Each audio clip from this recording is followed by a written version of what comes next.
अल्लाह ईश्वर के शुभ नाम से, जो अत्यंत दयावान और कृपाशील है, इस पूरे ब्रह्मांड और समस्त मानव जाति का, सारी सृष्टि का अकेला ही सृष्टिकर्ता, रचयिता, निर्माता है।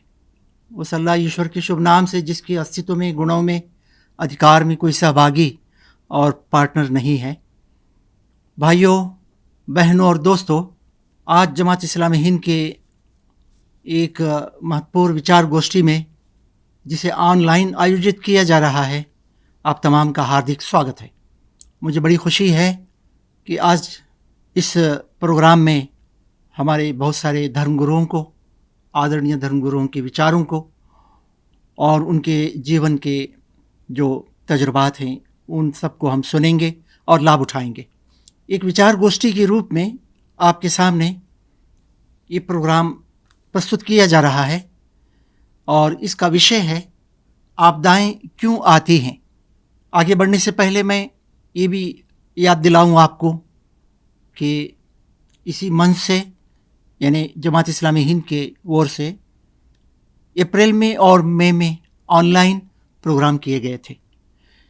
इन प्रोग्रामों में हमारे धर्मगुरुओं ने भाग लिया था और आदरणीय धर्मगुरुओं के विचारों से पूरे देश के अंदर, जनता के अंदर एक जागृति पैदा करने का प्रयत्न जमात ने किया था। भाइयों, बहनों और दोस्तों, आज का विषय देखिए आप, कितना महत्वपूर्ण विषय है। आपदाएं क्यों आती हैं। इसके बहुत सारे ऐसे एस्पेक्ट्स हैं जिस पर काफ़ी कुछ बातें पिछले कई महीनों से लगातार आ रही हैं। हमारी ओर से भी एक प्रोग्राम आयोजित किया गया था। उसका विषय था करुणा की चुनौती और धर्मगुरुओं का संदेश। इसकी बहुत सराहना हुई और पूरे देश के अंदर जगह जगह इसको देखा गया, सुना गया। उसके एक महीने के बाद ही ईद मिलन के तौर पर एक और कार्यक्रम आयोजित किया गया था। आज के इस प्रोग्राम में प्रास्ताविक भाषण जनाब प्रोफेसर मोहम्मद सलीम साहब, जो राष्ट्रीय उपाध्यक्ष हैं जमात इस्लामी हिंद के, वे कुछ विचार रखेंगे और आदरणीय धर्मगुरुओं के विचार सामने आएंगे और अंत में, आखिर में, अध्यक्ष भाषण के रूप में जनाब सैयद सादतुल्लाह हुसैनी साहब, जमात इस्लामी हिंद के राष्ट्रीय अध्यक्ष, अपने विचारों को वो प्रस्तुत करेंगे। मैं एक मर्तबा फिर आप तमाम का दिल की गहराइयों से हार्दिक स्वागत करता हूं और आशा करता हूं कि ये कार्यक्रम, ये प्रोग्राम हम सब के लिए बहुत लाभदायक साबित होगा। इस कार्यक्रम का आरंभ करते हुए मैं आह्वान करता हूं, दावत देता हूं जनाब मोहम्मद सलीम साहब, राष्ट्रीय उपाध्यक्ष जमात इस्लामी हिंद को, कि वे प्रास्ताविक भाषण के रूप में अपने विचारों को हम सब के सामने पेश फरमाएं। जनाब प्रोफेसर मोहम्मद सलीम साहब, उपाध्यक्ष जमात इस्लामी हिंद। बिस्मिल्लाहिर्रहमानिर्रहीम। अत्यंत दयावान और कृपाशील और सर्वशक्तिमान ईश्वर के नाम से, जो हम सबका और इस पूरी सृष्टि का रचयिता है। आज के इस कार्यक्रम की अध्यक्षता कर रहे जमात इस्लामी हिंद के राष्ट्रीय अध्यक्ष जनाब सैयद सादतुल्लाह हुसैनी साहब और इस कार्यक्रम में भाग ले रहे हमारे धर्मगुरु और इस कार्यक्रम को सुनने वाले मेरे प्रिय देशवासियों, आदरणीय बुज़ुर्गों, माताओं, बहनों और मेरे युवा साथियों, पिछले 8 महीने से पूरा विश्व कोरोना की इस महामारी से जूझ रहा है। यानी 2020 का ये साल हम पर बहुत सख्त गुजरा है और ये बड़ी परीक्षा का साल रहा है। पूरे विश्व में अब तक करीब 2.25 करोड़ से ज़्यादा लोग इस कोविड-19 से संक्रमित हो चुके हैं और 8 लाख से ज़्यादा लोगों की मृत्यु हो चुकी है। हमारे देश भारत में भी 28 लाख से ज़्यादा लोग इस वायरस से संक्रमित हुए हैं और 54,000 से ज़्यादा लोगों की अब तक मृत्यु हो चुकी है। हालांकि ये संतोष की बात है कि संक्रमित लोगों में से बड़ी संख्या में लोग ठीक भी हुए हैं। इस महामारी की वजह से जिन लोगों ने अपने प्रियजनों को खोया है, हम उन तमाम परिवारों के साथ अपनी हार्दिक संवेदना व्यक्त करते हैं और जो लोग इससे संक्रमित हैं उनके जल्द स्वस्थ होने की ईश्वर से कामना और प्रार्थना करते हैं। यकीनन इस महामारी से बचने एवं इससे बचाने के लिए और संक्रमितों का इलाज और उनकी सेवा करने में सरकारों ने और जनता ने, हम सब ने मिलकर प्रयास किए हैं। हम ईश्वर से प्रार्थना करें कि वह हम सब पर विशेष कृपा करे और जल्द हमें इस महामारी से छुटकारा दे। इस महामारी के विशेष रूप से 5 महीनों में हमने बहुत सी नई चीज़ें सीखी हैं और हमारी जीवनचर्या में खासा बदलाव भी आया है। इस कार्यक्रम के माध्यम से हम इस पहलू पर विचार कर रहे हैं और इस पहलू पर विचार करना अत्यंत आवश्यक भी है कि आखिर इस तरह की महामारियां और आपदाएं, विपदाएं आखिर क्यों आती हैं और इनमें हमारे लिए, मानव जाति के लिए क्या संदेश छुपा है।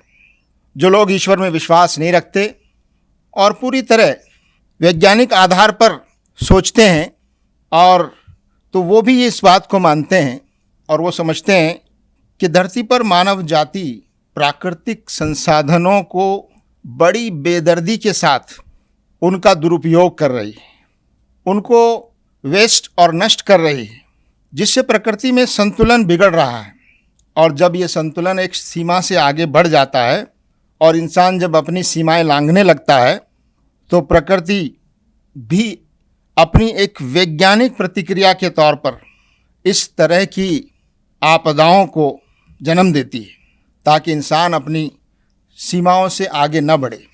लेकिन इसका दूसरा और मेरी निगाह में अत्यंत महत्वपूर्ण पहलू यह है जिसको आम तौर पर नज़रअंदाज कर दिया जाता है और वो ये है कि मानव समाज का नैतिक पतन, समाज में अन्याय, अत्याचार और शोषण का एक सीमा से आगे बढ़ना। हमारा ये विश्वास है कि हमारे सृष्टा ने इस पूरी सृष्टि को, इस पूरी दुनिया को न्याय पर आधारित बनाया है। वह हम पर अत्यंत दयावान और कृपाशील है और वो हमको किसी भी हालत में दुख में नहीं देखना चाहता। वह हम सबसे अथाह प्रेम करता है और उसी प्रेम का तकाजा है कि वो इस धरती पर अन्याय, अत्याचार, व्याभिचार, खून खराबा, नफरत, भ्रष्टाचार और शोषण जैसी बुराइयों को पसंद नहीं करता। लेकिन हम देख रहे हैं कि पूरी दुनिया में और विशेष रूप से हमारे अपने देश में किस तरह से कमज़ोर लोगों पर ताकतवर लोग अन्याय और अत्याचार कर रहे हैं, किस तरह हमारी बहनों और बेटियों के साथ ज़्यादतियाँ हो रही हैं, अन्याय हो रहा है, अत्याचार और शोषण हो रहा है। रोज़ाना महिलाओं के खिलाफ अपराध की घटनाएं बड़ी संख्या में हमारे सामने आ रही हैं। और इसी के साथ साथ जो शासक वर्ग है, जिसकी जिम्मेदारी है कि वो समाज में और देश में न्याय और शांति की स्थापना करे, उसको सुनिश्चित करे और लोगों में आपसी प्रेम और सद्भाव को बढ़ावा दे। लेकिन हम ये भी देख रहे हैं कि खुद सरकारें अपने इस दायित्व को पूरा नहीं कर पा रही हैं, बल्कि इसके खिलाफ वो अपने राजनीतिक स्वार्थों के लिए नफ़रतों को बढ़ावा दे रही हैं। आपस में द्वेष और संदेह पैदा करने की कोशिशें हो रही हैं। कमज़ोर लोगों पर अन्याय और अत्याचार किया जा रहा है। ये जो पूरी स्थितियां हैं, ये बिगाड़ की स्थितियां हैं और ये भी एक किस्म का फसाद है। उस सृष्टा ने, जिसने सारी सृष्टि को और हम सब को बनाया है, इस धरती को न्याय पर आधारित बनाया है और वो चाहता है कि इस धरती पर न्याय स्थापित हो। वो चाहता है कि इस धरती में किसी किस्म का अन्याय न हो, किसी किस्म का अत्याचार और शोषण न हो, कोई किसी का हक न मारे, कोई किसी को न सताए, हर व्यक्ति का सम्मान हो और उसकी डिग्निटी की सुरक्षा और हिफाजत की जाए, हर एक की जान और माल की हिफाजत हो। लेकिन जब इंसान अपनी हदों को पार करता है और उसका नैतिक पतन जो आज एक बहुत ही निचले स्तर पर पहुंच गया है, जब वो सीमाओं को लांघने लगता है, तो हमारा दयावान और कृपाशील ईश्वर, जो हमसे अथाह प्रेम करता है, हमको दुख में नहीं देखना चाहता और हमको बड़ी मुसीबत से बचाना चाहता है, वो इन आपदाओं के माध्यम से हमको ये संदेश देता है और ये छुपा हुआ संदेश हमको पढ़ने की, समझने की कोशिश करना चाहिए। और वो संदेश ये है कि इंसान अपनी सही हैसियत को पहचाने और वो ईश्वर के आगे समर्पण का रास्ता अपनाए। वो अपने आप को बहुत शक्तिशाली और ताकतवर समझकर वो घमंड में अंधा न हो जाए। वो इस धरती पर बुराइयों को बढ़ाने और बुराइयों को फैलाने की कोशिश करने के बजाय वो इस धरती को अच्छाइयों से भरने की कोशिश करे। ईश्वर इन आपदाओं के माध्यम से, हमारा सृष्टा हमको यही संदेश देना चाहता है कि इंसान, जिस प्रकृति पर तुझे बनाया गया है उस प्रकृति के खिलाफ अगर तू जाएगा और वो रास्ता अपनाएगा जो रास्ता इस धरती पर और इस मानव समाज में बिगाड़ को जन्म देता है, अन्याय को और अत्याचार और शोषण को जन्म देता है, तो ये रास्ता तेरे लिए इस दुनिया में भी बहुत खतरनाक है। और हमारा ये विश्वास है कि इस दुनिया के बाद जो एक अनंत दुनिया आने वाली है, जिसको हम परलोक कहते हैं, जहाँ सबका हिसाब होना है, जहाँ हर एक के कर्म को परखा जाएगा और उसके मुताबिक उनको इनाम या सज़ा दी जाएगी, वहाँ अगर वो रास्ता अपनाकर, जो रास्ता ईश्वर के समर्पण से हटकर अन्याय और अत्याचार का रास्ता है, घमंड का रास्ता है, तो उस परलोक में उनके लिए बड़ी यातना और असफलता है। हमारा ईश्वर, हमारा सृष्टा हमसे चाहता है कि हम समर्पण का रास्ता अपनाएं, हम प्रकृति के साथ चलें। जिस प्रकृति पर ईश्वर ने हमको बनाया है उस प्रकृति के अनुसार चलें। इस प्रकृति के जो मूल्य हैं जो उसने स्थापित किए हैं कि इंसानी समाज में आपस में प्रेम हो, सद्भाव हो, एक दूसरे पर विश्वास हो, अमन हो, शांति हो, एक दूसरे का सम्मान हो, अधिकारों की रक्षा हो, वो चाहता है कि ये मूल्य इस समाज में स्थापित हों। इसका एक और पहलू जो हमें सामने रखना चाहिए और वो ये कि जब समाज में बिगाड़ इस हद तक पहुंच जाए कि आम लोग, आम जनता उन बुराइयों को देखकर खामोश रहे और उनको रोकने का कोई प्रयास न करे, तो फिर इन बुराइयों और बिगाड़ के बढ़ने का रास्ता और आसान हो जाता है। और इन बुराइयों को देखकर चुप रहना और कुछ न करना, ये भी ईश्वर की निगाह में एक किस्म का अपराध है। तो ये आपदाएं और इस तरह की महामारियां हमको ये संदेश देने के लिए आती हैं ताकि हम समय रहते संभल जाएं। ये हमारे लिए एक वार्निंग है कि हम वक्त से पहले, एक बड़े खतरे से आने से पहले हम समझ जाएं और अपने व्यवहार पर, अपने आचरण पर हम चिंतन करें और जहाँ जहाँ हमसे गलती हो रही है व्यक्तिगत रूप से उसको हम सुधारें। जहाँ सामाजिक रूप से हमसे गलतियाँ हो रही हैं उनको ठीक करने की कोशिश करें। और जिन लोगों को सत्ता की जिम्मेदारी दी गई है, जिन लोगों को देश चलाने की जिम्मेदारी दी गई है, वो लोग भी अपना जायज़ा लें कि उनसे कहाँ गलतियाँ हो रही हैं, उनसे कहाँ चूक हो रही है, उनकी वजह से कहाँ समाज में बिगाड़ पैदा हो रहा है, जिसकी वजह से इस तरह की आपदाएं आ रही हैं। उन बुराइयों को और उन गलतियों को हमें सुधारने का मौका हमारा ईश्वर हमको देना चाहता है। आइए हम ईश्वर से प्रार्थना करें कि ईश्वर पूरी दुनिया को और विशेष रूप से हमारे देश को इस महामारी से जल्द छुटकारा दे और हमको इस बात की शक्ति और प्रेरणा दे कि हम व्यक्तिगत रूप से, सामाजिक रूप से और हमारे सत्ता और शासन में, सरकार में जो लोग इसके जिम्मेदार हैं, वो सब अपनी गलतियों और त्रुटियों को समझें, उन पर पश्चाताप करें और उनको ठीक करने का प्रयास करें। मैं इन्हीं शब्दों के साथ ईश्वर से ये प्रार्थना करते हुए कि ईश्वर हम पर विशेष कृपा करे, ईश्वर की बड़ाई और प्रशंसा के साथ अपनी बात को मैं समाप्त करता हूँ। शुक्रिया, धन्यवाद। भाइयों और दोस्तों और बहनों, अभी हम जनाब मोहम्मद सलीम साहब को सुन रहे थे। उन्होंने इस विषय का परिचय भी कराया और इस विषय के ऊपर कि आपदाएं क्यों आती हैं, अपनी ओर से उन्होंने कुछ इस्लामी शिक्षाओं को भी हम सब के सामने रखा है। हम उनके बहुत आभारी हैं। बहुत बहुत शुक्रिया, धन्यवाद। अब मैं दावत देता हूँ आदरणीय जनाब ब्रिज मोहन आनंद जी कि वो इस विषय पर अपने विचारों को पेश फरमाएं। इससे पहले कि उनके विचार हमारे सामने आए, उनके बारे में थोड़ी सी जानकारी ये है कि वे ब्रह्मा कुमारी की एडिशनल सेक्रेटरी जनरल हैं और समाज और देश वगैरह के विभिन्न प्रकार के प्रोग्रामों के लिए काफ़ी प्रयास करते रहते हैं। आदरणीय बृजमोहन आनंद जी अपने विचारों को रखने जा रहे हैं। ओम शांति। आज हम आपदाएं क्यों आती हैं इस विषय पर चर्चा कर रहे हैं। जमाते इस्लामी हिंद ने ये एक बहुत ही मौके का, आज की परिस्थिति का, समय की पुकार का विषय चुना है। ख़ास तौर पे जब से कोरोना वायरस की महामारी जो सारी दुनिया में फैली हुई है, जब से ये आई है तो इंसानों के दिल में सवाल पैदा होता है, ये कोरोना कहाँ से आ गया, ये क्यों आ गया। पता भी नहीं लगता कि किसको कोरोना हो जाए।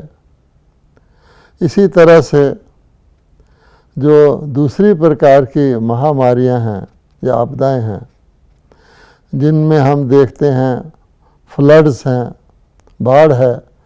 आज आधे हिंदुस्तान में बाढ़ आई हुई है, कभी तेज़ बारिश हो जाती है, फिर भूचाल जिसको भूकंप कहते हैं, दुनिया के किसी न किसी कोना में आते रहते हैं और उसे देखते ही देखते सब कुछ तबाह हो जाता है, जानो माल का नुकसान हो जाता है। तो ये सवाल उठना नेचुरल है कि आखिर महामारियां क्यों आती हैं। आप देखेंगे कई लोग इन्हें एक्ट्स ऑफ गॉड समझते हैं। हम भी जब लॉ पढ़ते थे 1955 में, तो एक्ट ऑफ गॉड कहा जाता था इन आपदाओं को। लेकिन दरअसल ये परमात्मा के भेजी हुई महामारियां नहीं हैं, आपदाएं नहीं हैं। हम सब जानते हैं, मोटे रूप से समझा जाए तो हम सब के दो बाप हैं। एक तो हमारे जिस्मानी बाप है और दूसरे हमारे रूहों के रूहानी बाप हैं, जिन्हें हम रूहानी रूह कहते हैं, पाक परवरदिगार कहते हैं, खालिक कहते हैं। तो जैसे एक जिस्मानी बाप अपने बच्चों को दुख नहीं दे सकता, तो रूहानी बाप तो प्यार का सागर है, दया का सागर है। लोग उससे क्षमा मांगते हैं, वो दुख कैसे दे सकता है। जब हम लोग आपस में इंसान भाई भाई कहलाते हैं, तो भाई भाई का अर्थ मतलब ही होता है कि उनका कोई पिता है। उस हिसाब से कि देखा जाए तो सब रूहें भाई भाई हैं और रूहानी रूह वो खुदा सबका पिता है। इसलिए ये हम नहीं कह सकते कि ये परमात्मा इन आपदाओं को भेजता है। फिर प्रश्न बना रहता है कि आखिर आपदाएं क्यों आती हैं। तो हम देखते हैं, वैसे तो आम तौर पे धार्मिक लोग, मजहबी लोग ये मानते हैं कि हर कर्म का फल होता है, और वैज्ञानिक तौर के भी कहा जाता है every effect has a cause, यानी कोई ना कोई जो भी घटना होती है उसका कोई कारण ज़रूर होता है। लेकिन आसानी से समझने के लिए अगर हम इस दुनिया के नाटक को खेल कहें जिसमें हम एक्टर हैं, तो खेल में दो बातें होती हैं। एक तो होता है फेयर प्ले और एक होता है फाउल प्ले। तो जब व्यक्ति फेयर प्ले करता है, अच्छी तरह खेलता है, कायदों के अनुसार खेलता है, कुदरत के असूलों के अनुसार खेलता है, नैतिक मूल्यों के अनुसार खेलता है, तो उसकी जीत होती है और उसके जैसे कहेंगे कि उसको फेयर प्ले का अच्छा फल मिलता है। लेकिन हर गेम में फाउल होता है। अगर कोई नियमों को उल्लंघन करता है तो उसको फाउल प्ले कहा जाता है। तो फाउल प्ले में उसको पेनल्टी लगती है, जुर्माना होता है, उसके घटाए जाते हैं उसके नंबर। इसी प्रकार से इस दुनिया के नाटक में देखें कि जब इंसान अच्छे तरीके से हर प्रकार के जो कायदे कानून हैं, कुदरत के कायदे कानून हैं, नैतिक यानी नैतिक मूल्य भी कायदे कानून हैं, तो उस पर पूरी तरह चलते हैं तो सुख ही सुख है। अब हम अगर और ज़्यादा इस बात पे विचार करें तो हम देखते हैं इस दुनिया का रचता खालिक, इसको बनाने वाला परमात्मा है, सब लोग कहते हैं।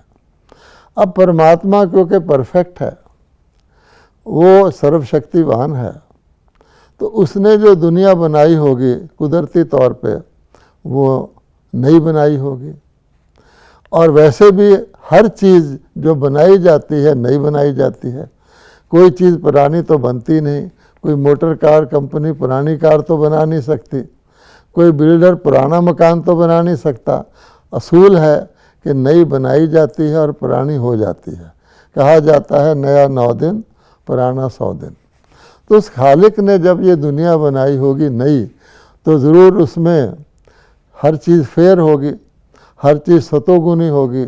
यानी ये दुनिया एक जन्नत और बहिश्त की तरह थी, जैसे हर नई चीज़ सुख देने वाली होती है। लेकिन आहिस्ता आहिस्ता जब ये पुरानी होनी शुरू होती है तो ज़रूर आहिस्ता आहिस्ता इसमें थोड़ी ना थोड़ी खराबी आनी शुरू हो जाती है। और जैसे जैसे वो खराबी बढ़ती है तो इंसान जो है गलत काम के रास्ते पर लग जाता है। आप देखेंगे कि आखिर खराबी की वजह क्या है। दुनिया में हम कहते हैं, वैसे तो एक वैज्ञानिक नियम है जिसको हम लॉ ऑफ एंट्रोपी कहते हैं या सेकंड लॉ ऑफ थर्मोडायनेमिक्स कहते हैं, कि हर नई चीज़ को पुरानी होना ही है, हर इंसान को बूढ़ा होना ही है।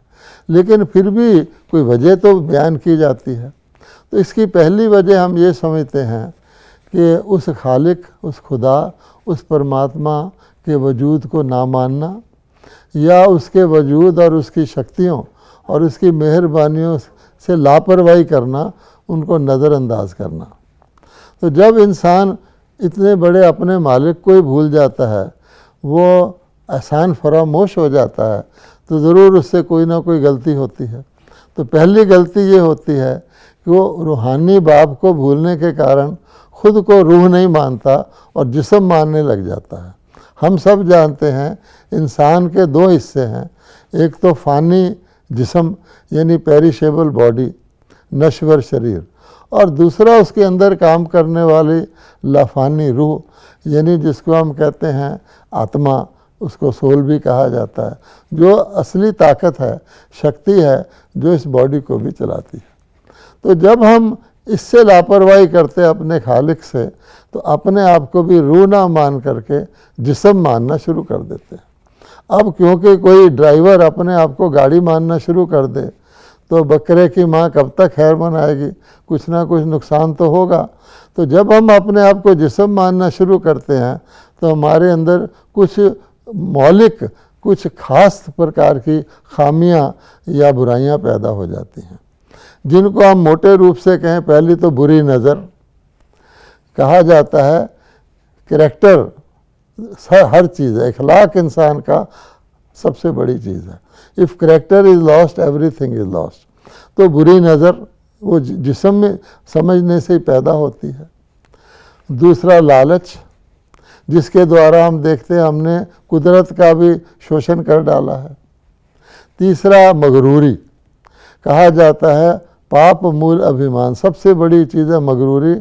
हम हैं नश्वर, अपने आप को आत्मा ना मान के अपने आप को फ़ानी मान रहे हैं, लेकिन मगरूरी कितनी है।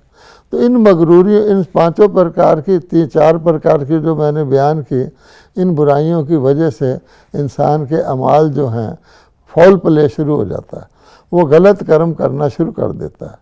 तो उसका नतीजा क्या होगा फिर हम जानते हैं कि बुरे काम का बुरा नतीजा होता है।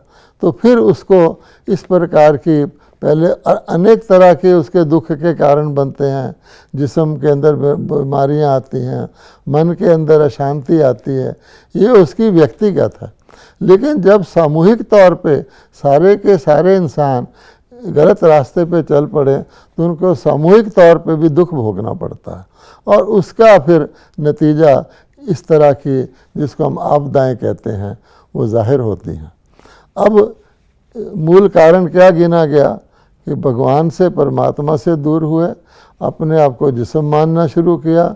जिस्म मानने के कारण खामियां पैदा हुई, इखलाक गिर गया और उसके वजह से ये कुदरती आपदाएं बढ़ती जा रही हैं। आप देखेंगे कि दिन जैसे कोई चीज़ कुदरती तौर पे दिनों दिन पुरानी होनी शुरू हो तो पुरानी ही होती जाएगी। एक बूढ़ा व्यक्ति और बूढ़ा ही होता जाएगा जब तक कि उसके जिस्म के ट्रांसफॉर्मेशन का समय नहीं आएगा, जिसको हम मौत या मृत्यु कहते हैं। मृत्यु तो शरीर की होती है, आत्मा तो अमर है। तो इसलिए अब दुनिया हम देख रहे हैं इस तरह की बहुत बड़ी बड़ी पैनाडेमिक यानी सारे विश्व में फैली हुई ये कुदरती आपदाएं बढ़ती जा रही हैं। अगर आप आजकल के दिनों में फ्लड्स को देखें, जो हिंदुस्तान के फ्लड, चीन के फ्लड दिखाए जा रहे हैं, तो इस नुकसान को कोई भर नहीं सकता। कितना दुख होता है, परिवार के परिवार, हर चीज़ बह जाती है, डूब जाती है, चाहे वो मवेशी हों, जानवर हों। तो ये निशानी है कि अब हम जो है विनाश की ओर जा रहे हैं, क्योंकि आखिरकार हर चीज़ का अंत होता है, दुख की भी, तकलीफ़ का भी अंत होता है। आज तो इंसान की बुद्धि इतनी मारी गई है कि उसने अपनी नस्ल को ख़त्म करने के लिए परमाणु शस्त्र तैयार कर लिए हैं और रोज़ हम सुनते हैं और ज़्यादा खतरनाक अस्त्र बनाए जा रहे हैं या ख़रीद रहे हैं और बड़े खुश होते हैं जैसे कोई लड्डू खरीद रहे हों। लेकिन ये हर रोज़ हमें विनाश की दलीज पर तो हम आ ही गए हैं। अब जिसको कहा जाता है क़यामत का समय या रोज़े हशर सबको दिखाई देने लगा है। तो इस प्रकार की महामारियाँ निशानी है कि हम चेतन हों, वापस हम अपने पाक परवरदिगार को जानें और उसको माने और उसकी माने।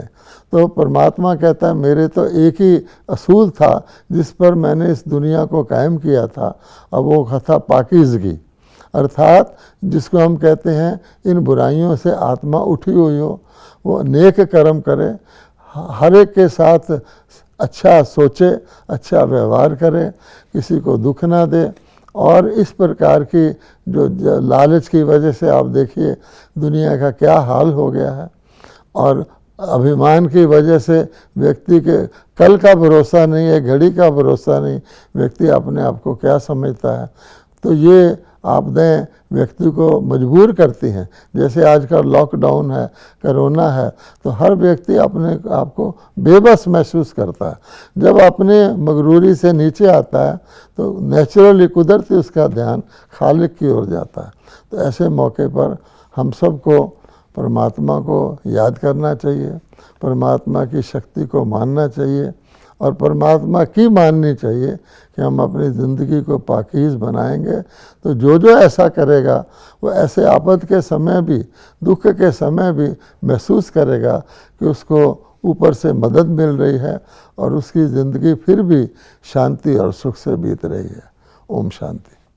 बहुत बहुत शुक्रिया जनाब ब्रिजमोहन आनंद जी साहब का कि उन्होंने इस विषय पर अपने विचारों को हम सबके सामने प्रस्तुत किया।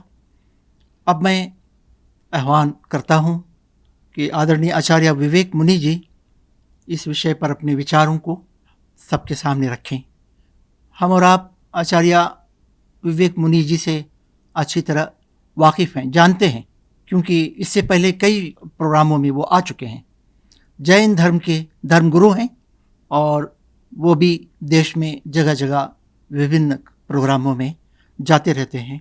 आज बड़ी खुशी की बात है कि इस महत्वपूर्ण विचार गोष्ठी आपदाएं क्यों आती हैं, इस पर वो अपने विचारों को हम सबके सामने रखेंगे। आदरणीय आचार्य विवेक मुनि जी। ओम अरहम नमस्कार। वैश्विक महामारी कोरोना वायरस से आज संपूर्ण विश्व चिंतित है, परेशान है, दुखी है।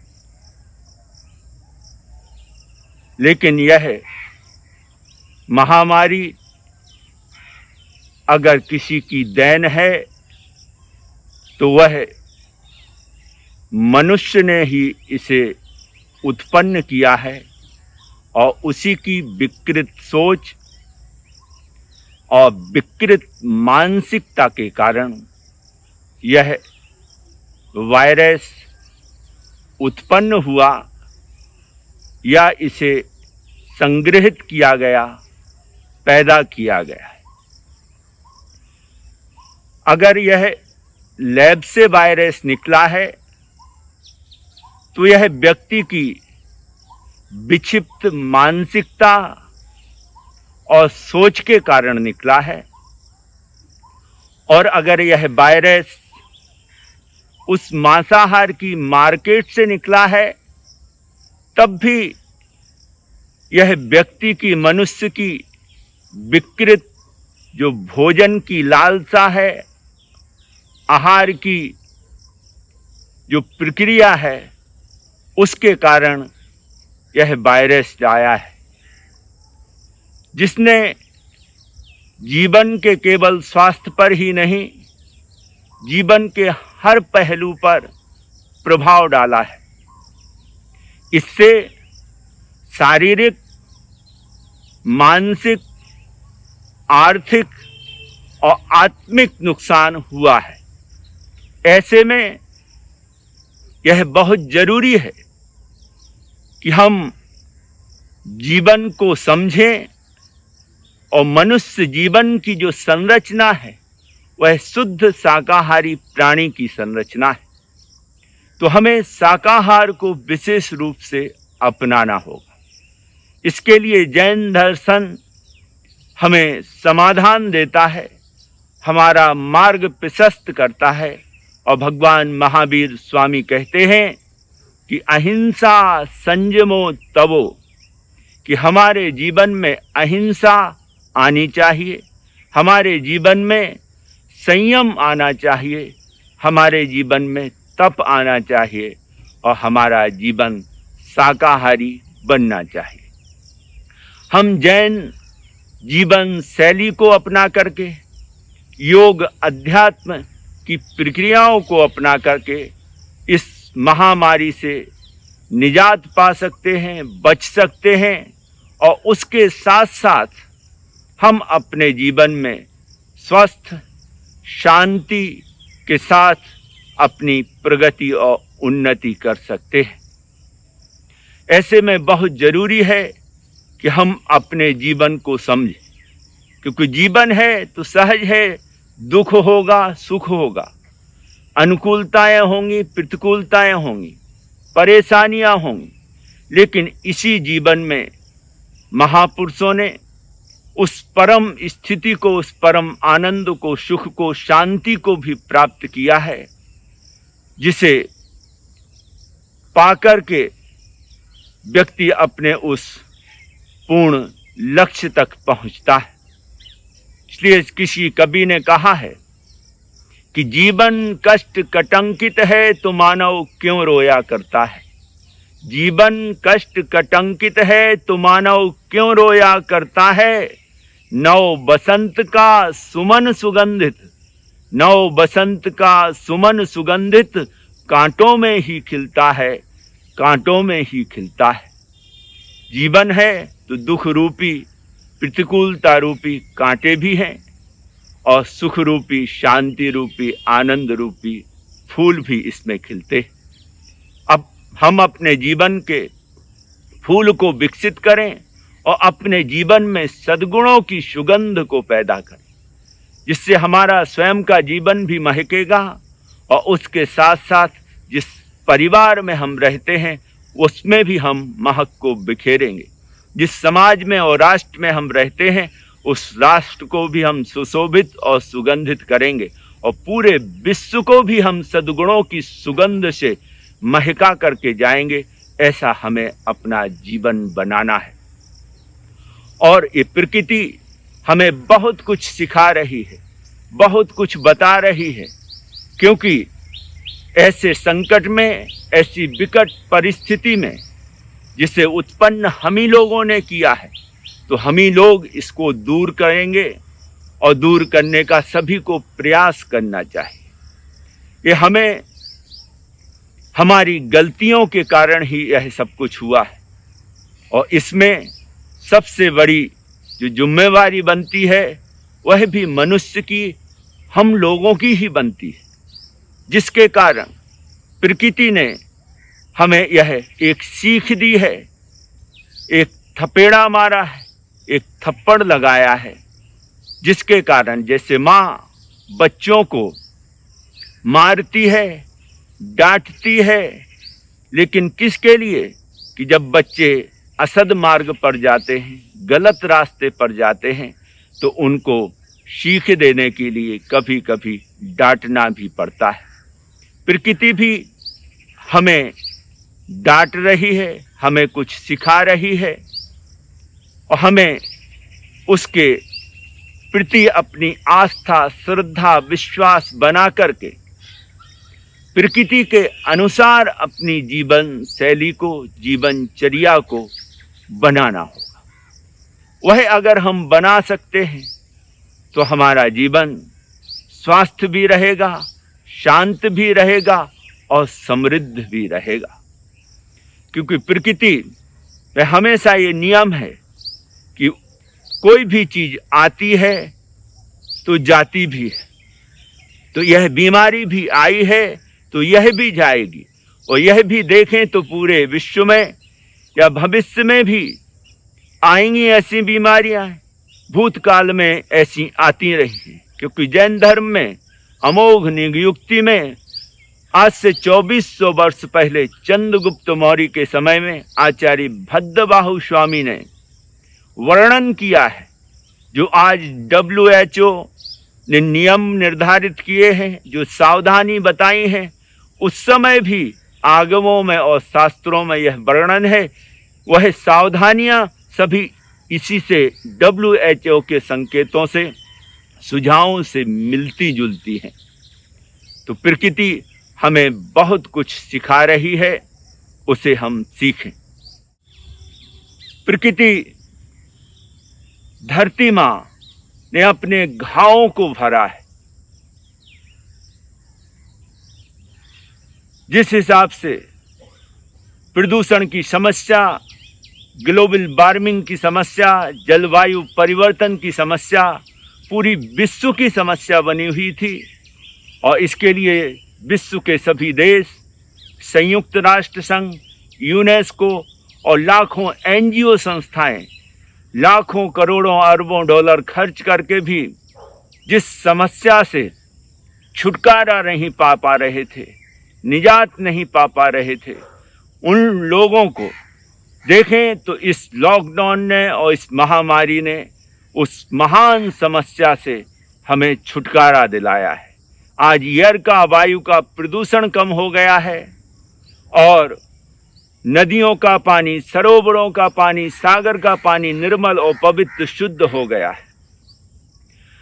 ओजोन लेवल का जो छिद्र था वह भर गया है। प्रकृति में देखें, पशु पक्षी चहचहा रहे हैं, उड़ रहे हैं, और एक सुंदर स्वच्छ वातावरण हमें मिला है, जिसको बनाए रखने का कर्तव्य पूरी मानवता का है, हर मनुष्य का है। और प्रकृति ने अपने आप को बहुत कुछ संभाला है। ऐसे में संतों का कर्तव्य क्या है? संत हमेशा प्रेरणा देते हैं, प्रेरित करते हैं, मार्गदर्शन देते हैं, और पूरी मनुष्य जाति के कल्याण के लिए, मंगल के लिए कामना करते हैं, प्रार्थना करते हैं, प्रेरित करते हैं।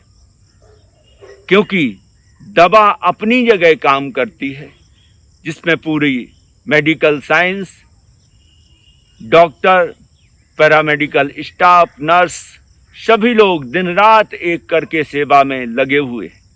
संतों की प्रेरणा से बनी हुई संस्थाएं, उनके भक्त लोग भी यथाशक्ति सेवा के कार्य कर रहे हैं।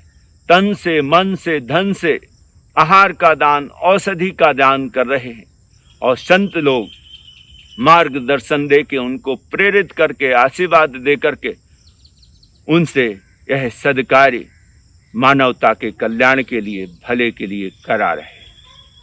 तो यह बहुत बड़ा कार्य, और ऐसे में हमें उस प्रकृति के, उस परमात्मा विश्वास करते हुए आगे बढ़ना है।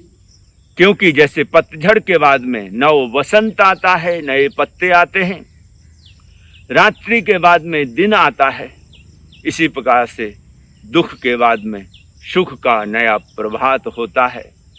तो यह कुदरत का, प्रकृति का नियम, प्रकृति का एक काल चक्र है।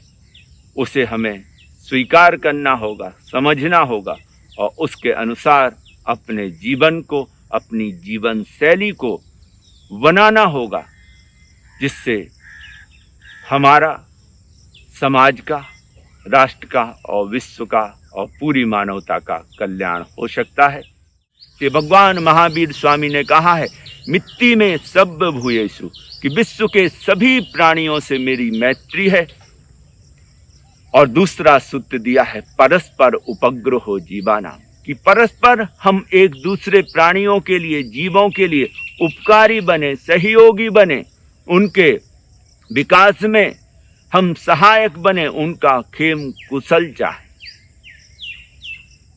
और हम योग की उस विधा को, जो हमारे ऋषि मुनियों ने, योगियों ने दी है, जिसमें हम यम के पालन से, अहिंसा, सत्य, अचौर्य, ब्रह्मचार्य, अपरिग्रह से स्वस्थ समाज का निर्माण होता है। नियम के पालन से व्यक्ति धार्मिक बनता है, और आसनों के अभ्यास से हम शारीरिक रूप से स्वस्थ हो सकते हैं। प्राणायाम का अभ्यास करके हम अपने जीवन में प्राण शक्ति को, जीवन शक्ति को विकसित कर सकते हैं। और ध्यान के द्वारा हम अपने चित्त को शुद्ध करके अपने अंदर पॉजिटिविटी को, सकारात्मकता को बढ़ा सकते हैं। अपने जीवन में शांति को वृद्धि कर सकते हैं, शांति को बढ़ा सकते हैं। और जब हमारा चित्त शुद्ध होता है तो हमारे अंदर विश्व मंगल की, विश्व मैत्री की, सभी के कल्याण की भावनाएं, विचार विकसित होते हैं। और जब ये आते हैं तो पूरी मानवता के हित के लिए हम सोचते हैं, उसके भले के लिए सोचते हैं। किसी कवि की पंक्तियां मुझे याद आ रही हैं। वो कहते हैं कि विश्व समन्वय अनेकांत पथ, विश्व समन्वय अनेकांत पथ, सर्वोदय का हो प्रतिपल गान, मैत्री करुणा सब जीवों पर, मैत्री करुणा सब जीवों पर, अहिंसा धर्म जग ज्योति महान, अहिंसा धर्म जग ज्योति महान। विश्व कल्याण की यह भावना, यह भाव हर व्यक्ति के अंदर प्रतिष्ठित हो, यह बहुत ही जरूरी है आज के समय में। क्योंकि हमें प्रकृति, परमात्मा बहुत कुछ देता है, और उस पर हमारा विश्वास होना चाहिए, उस पर हमारी आस्था होनी चाहिए, श्रद्धा होनी चाहिए। और वह अगर होती है तो सहज ही हमारे जीवन में परेशानियां आएंगी। उसके बावजूद भी हम अपने जीवन में उन परेशानियों से मुक्त हो सकेंगे और अपने जीवन का कल्याण, मंगल कर सकेंगे। इसके लिए मैं सभी से, पूरी मानवता के लिए, हर मनुष्य जाति के लिए यह प्रार्थना करूंगा कि उसे इतनी सामर्थ्य, शक्ति प्रदान करे, जिससे वह अपने उस परम लक्ष्य को भी पा सके और इस विकट संकट से भी उभर सके। दिल मुझे ऐसा मेरे परवरदिगार दे, दिल मुझे ऐसा मेरे परवरदिगार दे, जो गमे हालात को भी हंस के गुजार दे, जो गमे हालात को भी हंस के गुजार दे। ऐसी मंगल भावना मैं प्रकृति और परमपिता परमात्मा से करता हूँ कि सभी को वह सामर्थ्य, शक्ति और आत्मविश्वास प्रदान करे, जिससे वह इस विकट घड़ी से निजात पा सकें, मुक्त हो सकें और पूर्ण, स्वस्थ, समृद्ध, शांतिपूर्ण जीवन जी सके। इन्हीं मंगल भावनाओं के साथ में विश्व मैत्री, विश्व कल्याण की मंगल प्रार्थना। सर्वथा सौ सुखी थाओ, समता सौ समाचरो, सर्वत्र दिव्यता व्यापो, शांति सर्वत्र विस्तरो। ओम सर्वे भवन्तु सुखिनः, सर्वे सन्तु निरामया, सर्वे भद्राणि पश्यन्तु, मा कश्चित् दुःखभाग् भवेत्। धम्मो मंगलमुकिट्ठम्, अहिंसा संयमो तवो, देवा वितमं नमन्सन्ति, यस्य धम्मे सयामणो।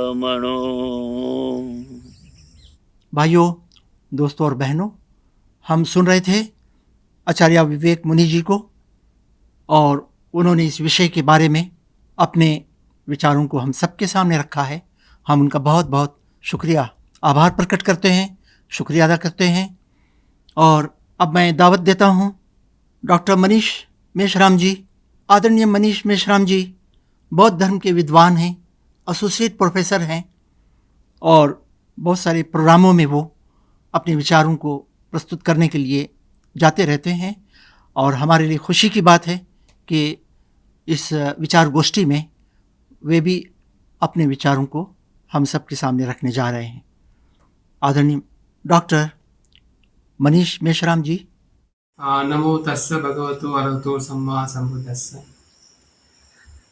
सबसे पहले मैं जमायते इस्लामी हिंद के सभी सभासदों का धन्यवाद अदा करना चाहूँगा कि उन्होंने मुझे अपनी बात को रखने का मौका दिया है।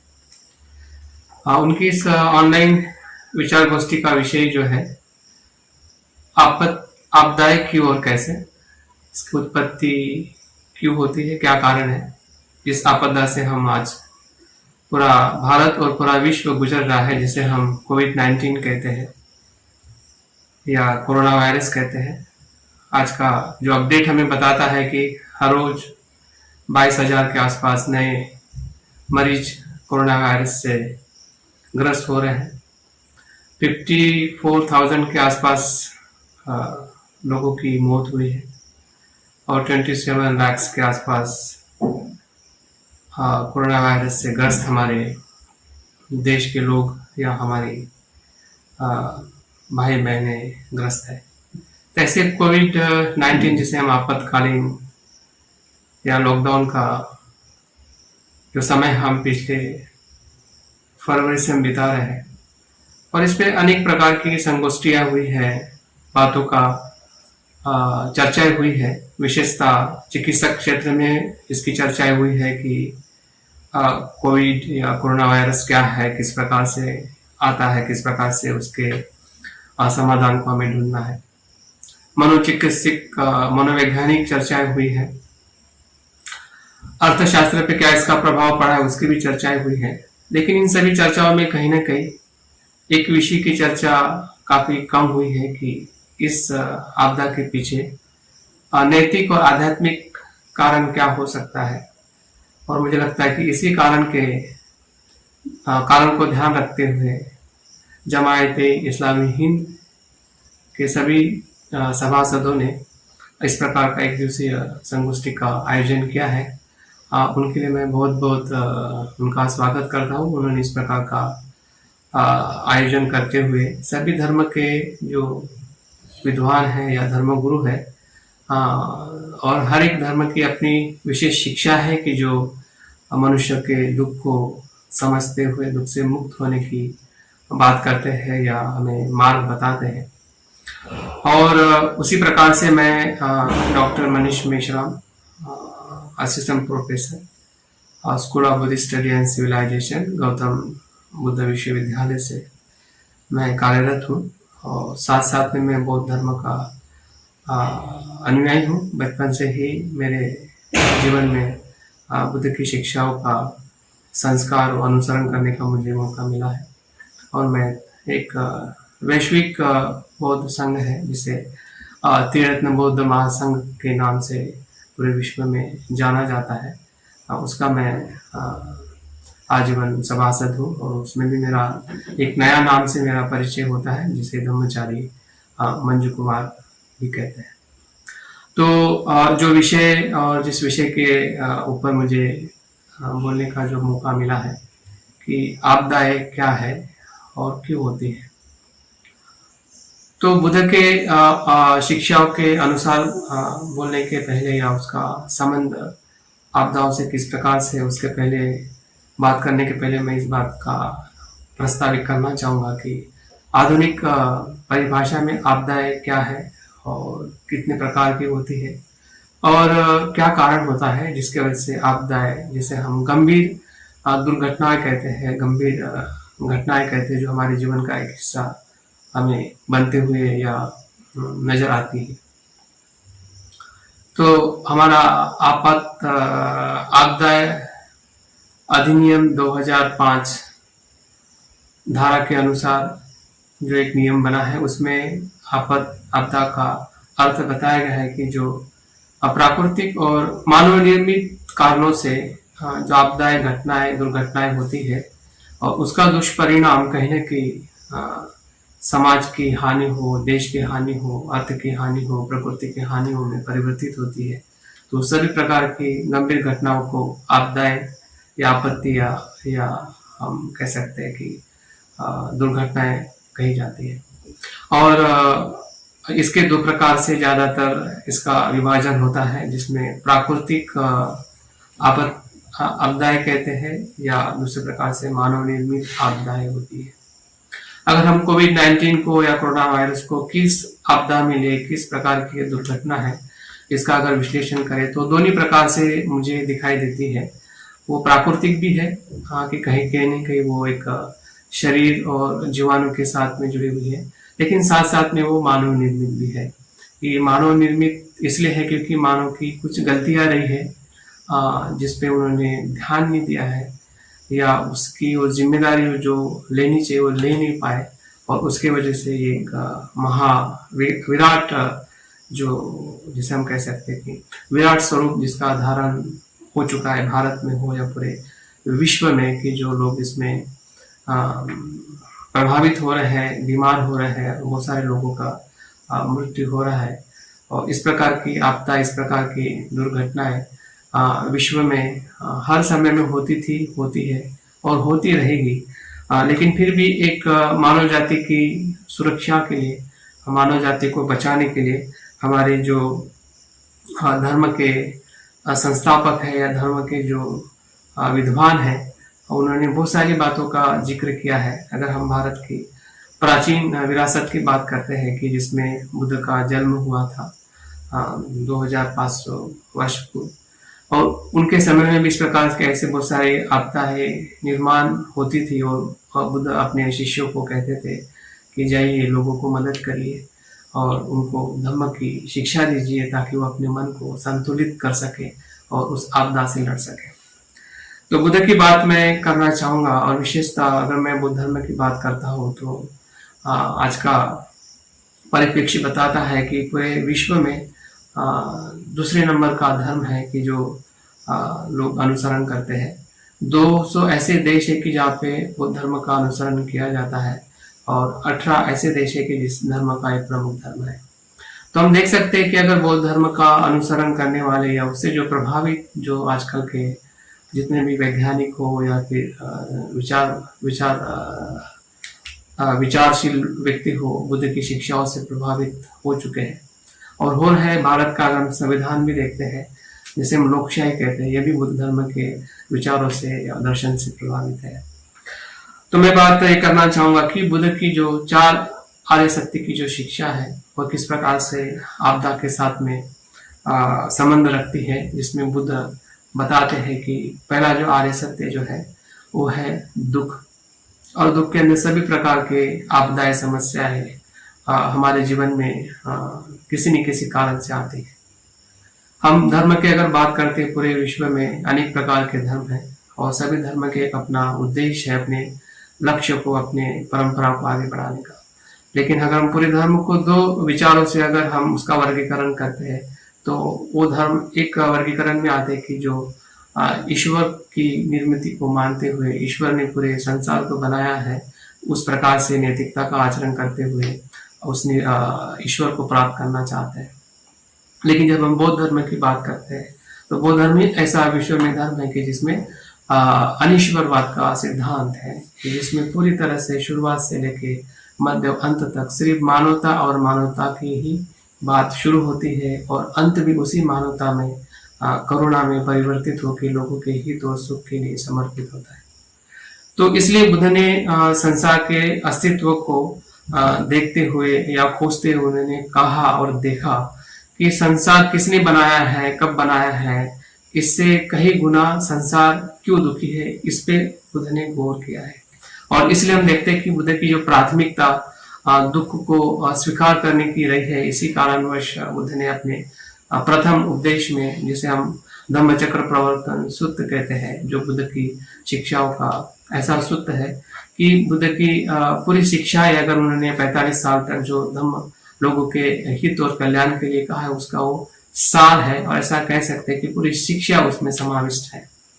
अगर उसके बाद में जितने भी बौद्ध धर्म का विस्तार हुआ है, कि वो थेरवाद हो, महायान हो, वज्रयान हो, तंत्रयान हो, और आजकल जिसे हम एंगेज बुद्धिज्म कहते हैं या मनोवैज्ञानिक बुद्धिज्म कहते हैं, या शिक्षा के क्षेत्र में जो बौद्ध धर्म आया है, वो सभी के सभी शिक्षाएं कहीं ना कहीं इस 4 आर्य सत्य के साथ में ही जुड़ी हुई है, जो बुद्ध ने मध्यम मार्ग से उन्हें हमें बताई है।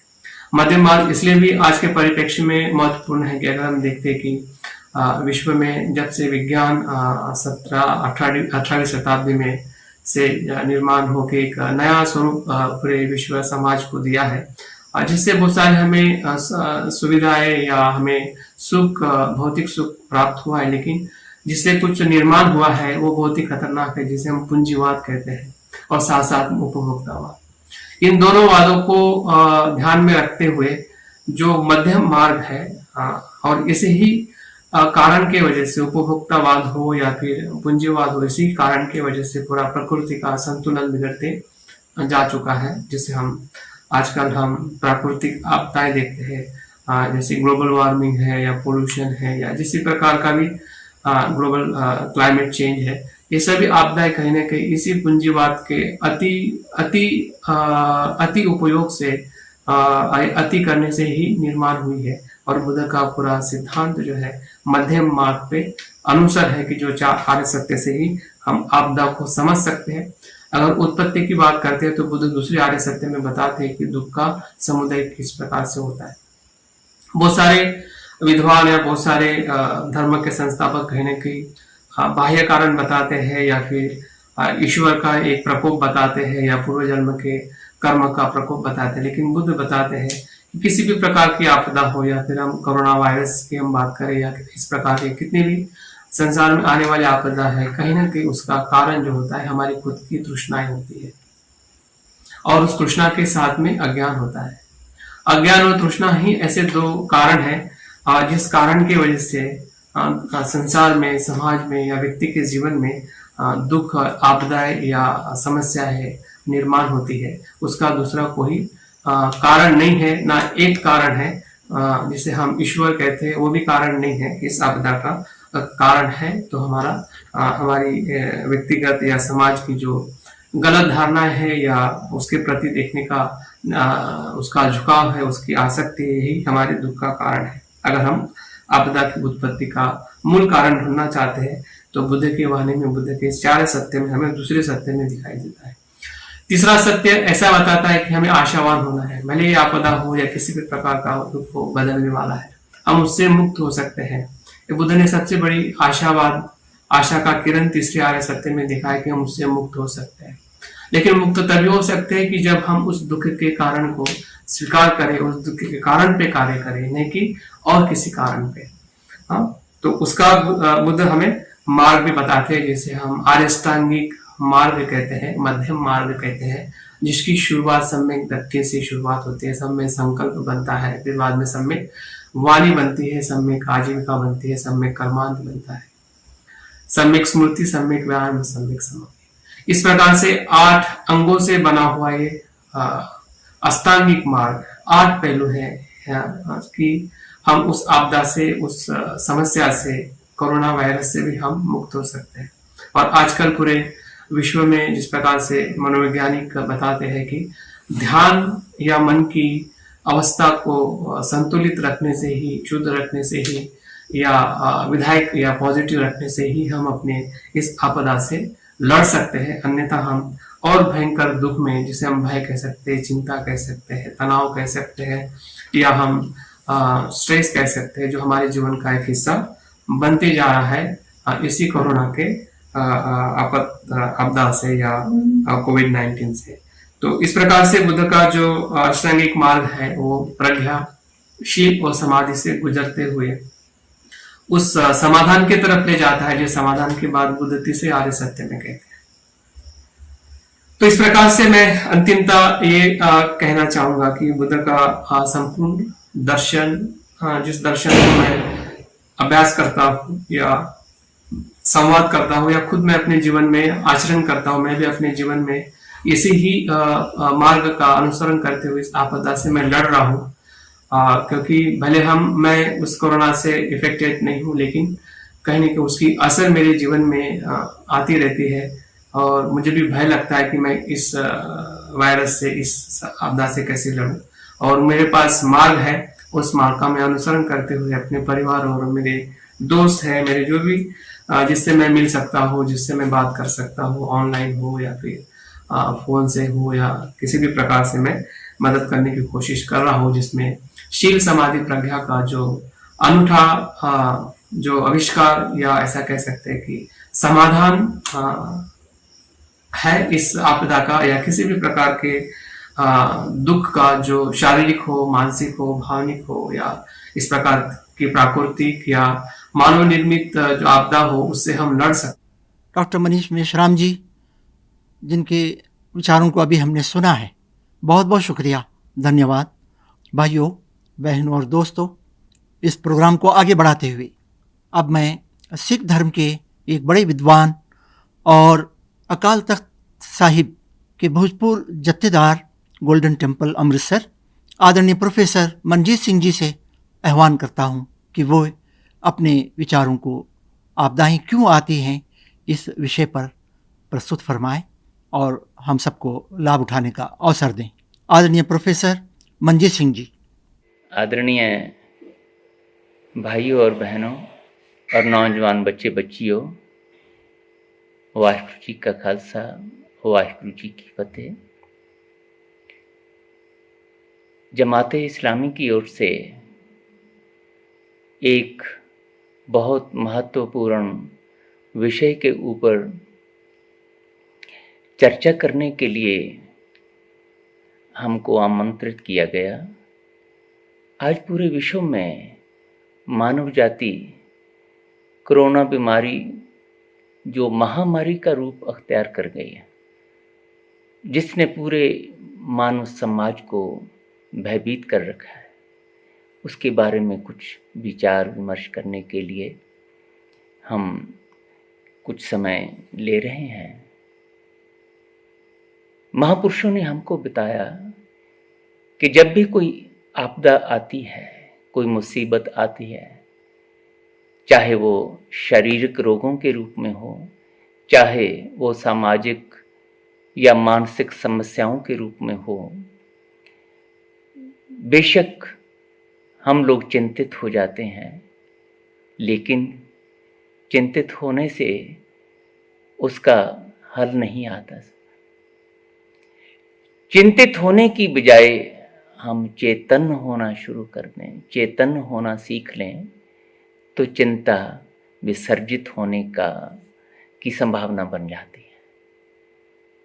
तो इसके लिए जीवन चिंता रहित हो जाए, आनंदमय बन जाए, धर्म गुरुओं ने, गुरुओं, पीरों, पैगंबरों ने समय समय पर हमको बहुत सी आध्यात्मिक अपनी साधना से जो अनुभवी बातें बताई हैं, ज्ञान की बातें बताई हैं, उनमें से आज मैं आपके साथ गुरु ग्रंथ साहिब की शिक्षाओं के ऊपर आधारित 3 बातें ही साझी कर रहा हूँ।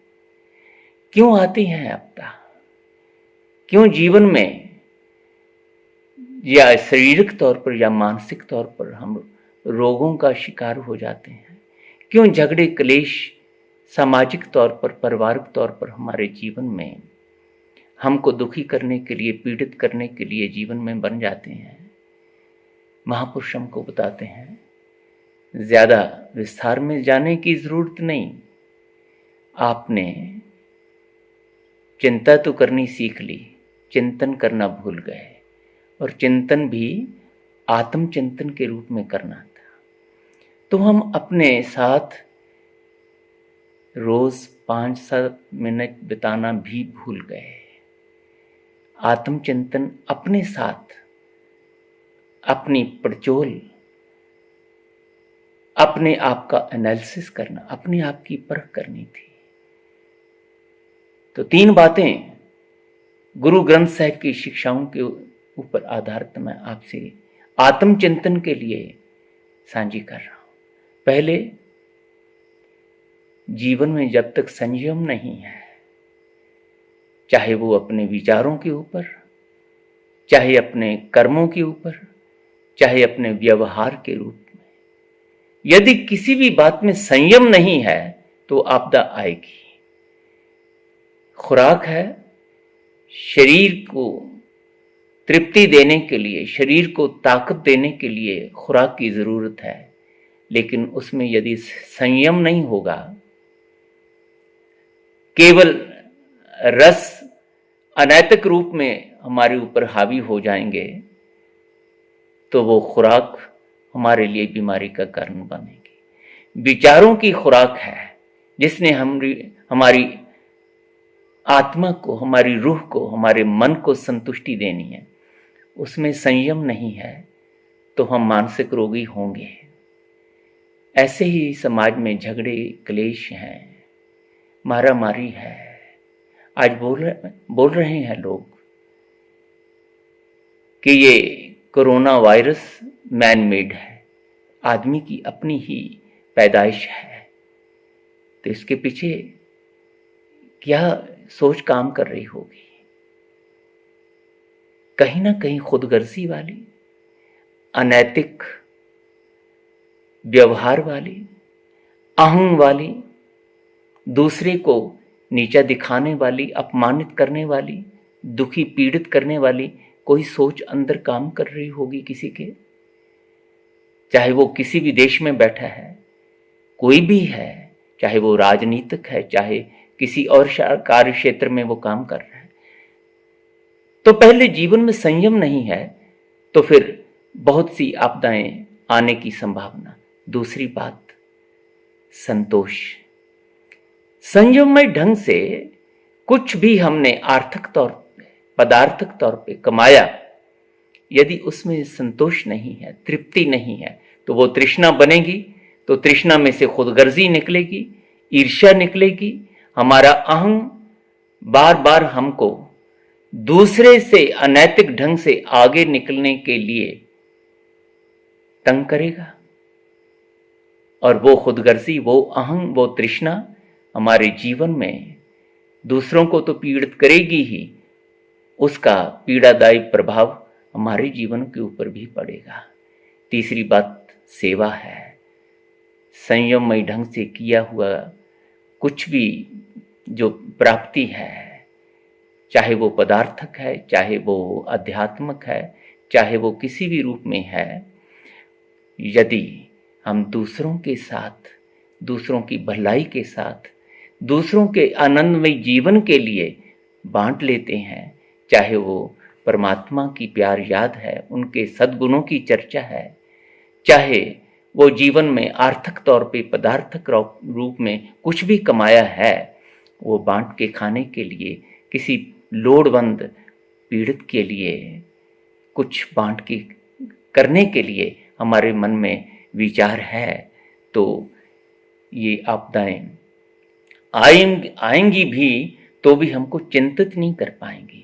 उनके इलाज हम संयममय जीवन के रूप में और खुदगर्जी को छोड़कर, अहंग को छोड़कर दूसरों के साथ मिल बैठ कर के खाने से, मिल बैठकर बांटने से, उन आपदाओं में से निकलने वाली चिंता से बच सकते हैं, दूसरों को बचा सकते हैं। संयममय जीवन, संतोषमय जीवन और दूसरों की भलाई के लिए हमेशा परोपकारी बन करके जीवन में समय गुजारना सीख लें तो समय केवल गुजरेगा नहीं, समय सफल हो जाएगा। जीवन चिंतातुर नहीं रहेगा, चिंतामय नहीं रहेगा, आनंदमय बन जाएगा। तो आज सिख धर्म, सिख गुरुओं की दी हुई शिक्षा के आधार पर ये बातें मैंने आपसे इसलिए की हैं क्योंकि पूरे विश्व में जो विद्वान लोग हैं, जो आध्यात्मिक चेतना वाले लोग हैं, वो यही बात लेकर के विचार विमर्श कर रहे हैं कि कैसे जीवन में आई हुई इस आपदा को जीवन में से मनफी किया जा सके। पहले कारण जो नजर आए संक्षिप्त रूप में कि जीवन अनडिसिप्लिन्ड हो गया, जीवन संयममय नहीं रहा। वो हमारी खुराक के ऊपर, हमारे विचारों के ऊपर हमको संयम नहीं रहा, तो ये नतीजे अहंग के रूप में, खुदगर्जी के रूप में, दूसरों को पीड़ित देखने के रूप में हमारे विचारों में, हमारी सोच में आ गए। उसका नतीजा ये निकला। और दूसरा, संतोष नहीं रहा, भाग दौड़, दूसरों से आगे निकलने के लिए अनैतिक सोच, उसने हमारे दिलो दिमाग के ऊपर अपना पूरा प्रभाव डाल दिया और बेसंयम हो गए, अनैतिक हो गए। सेवा तो उसी में से निकलनी थी भाई। मालिक कृपा करे ऐसा हो सके कि हम जीवन में संयममयी, संतोषमयी और दूसरों की भलाई के लिए तत्पर हो सकें। अपने अपने धार्मिक गुरुओं की दी हुई शिक्षाओं को जीवन में अमली रूप दे करके फिर ऐसा समाज सृजने की बात करें जिसमें ये आपदाएं किसी न किसी रूप में कभी आ भी जाएं तो मिल करके इन आपदाओं को जीवन में से निकाल करके आनंदमय नतीजों के लिए हम अधिकारी बन सकें। सभ्य जी समाल अपनी मेहर कर, ये प्रार्थना मालिक के चरणों में करता हुआ अपनी वाणी को विश्राम देता हूँ। वाहिगुरु जी का खालसा, वाहिगुरु जी की फतेह। ये थे प्रोफेसर मंजीत सिंह जी, जिन्होंने अपने विचारों को इस विषय के बारे में प्रस्तुत करके बहुत ही महत्वपूर्ण बातों को हमारे सामने रखा। बहुत बहुत शुक्रिया, धन्यवाद। अब मैं आह्वान करता हूँ आदरणीय संत वीर सिंह हितकारी जी, जो एक धर्म गुरु हैं और अखिल भारतीय रविदासिया धर्म संगठन के वे प्रीस्ट भी हैं। इससे पहले हमारे प्रोग्रामों में ऑनलाइन वो आ चुके हैं और आज भी हमें खुशी है कि इस विचार गोष्ठी में वो ऑनलाइन अपने तौर से शरीक हैं। उनसे मैं गुजारिश करता हूं कि वे इस विषय पर अपने विचारों को प्रस्तुत फरमाएं। आदरणीय संत वीर सिंह हितकारी जी। हर सो हीरा छांड के करे आन की आस, ते नर दो जखो जाहेंगे सतु भाके रविदास। हरिशो हीरा छांड के करे आन की आस, ते नर दो जखो जाहेंगे सतु भाके रविदास। जय गुरुदेव, धन गुरुदेव। आदरणीय धर्म बंधुओं, जैसा कि मुझे अवगत कराया गया है, जमाते इस्लामी हिंद के माध्यम से एक और सफलतम कार्य जो वीडियो कॉन्फ्रेंसिंग के द्वारा हो रहा है वो है प्राकृतिक आपदाओं का आने का जो कारण है वो नैतिक और आध्यात्मिक आधार पर मैं इस विषय में इतना कहना चाहूंगा कि जब जब भी मनुष्य पंच तत्वों के इस प्राकृतिक खेल के साथ में अतिवादिता को धारण करता है, जब जब भी उसके मन की आकांक्षाएं, उसकी अपेक्षाएं वो चारों तरफ पैर पसारने लग जाती हैं और अतिवाद के घोड़े पर मनुष्य सवार हो जाता है, तो प्रकृति के साथ मानव के द्वारा जब जब भी खिलवाड़ किया गया है, तब तब उसके पांचों तत्वों की ओर से मनुष्य और इस धरती पर रहने वाले या जल थल नभ में रहने वाले सभी जीव प्रभावित हुए हैं। हमारे संतों, महापुरुषों, गुरुओं ने मनुष्य को परमात्मा की भक्ति की ओर, बंदगी की ओर प्रेरित किया है।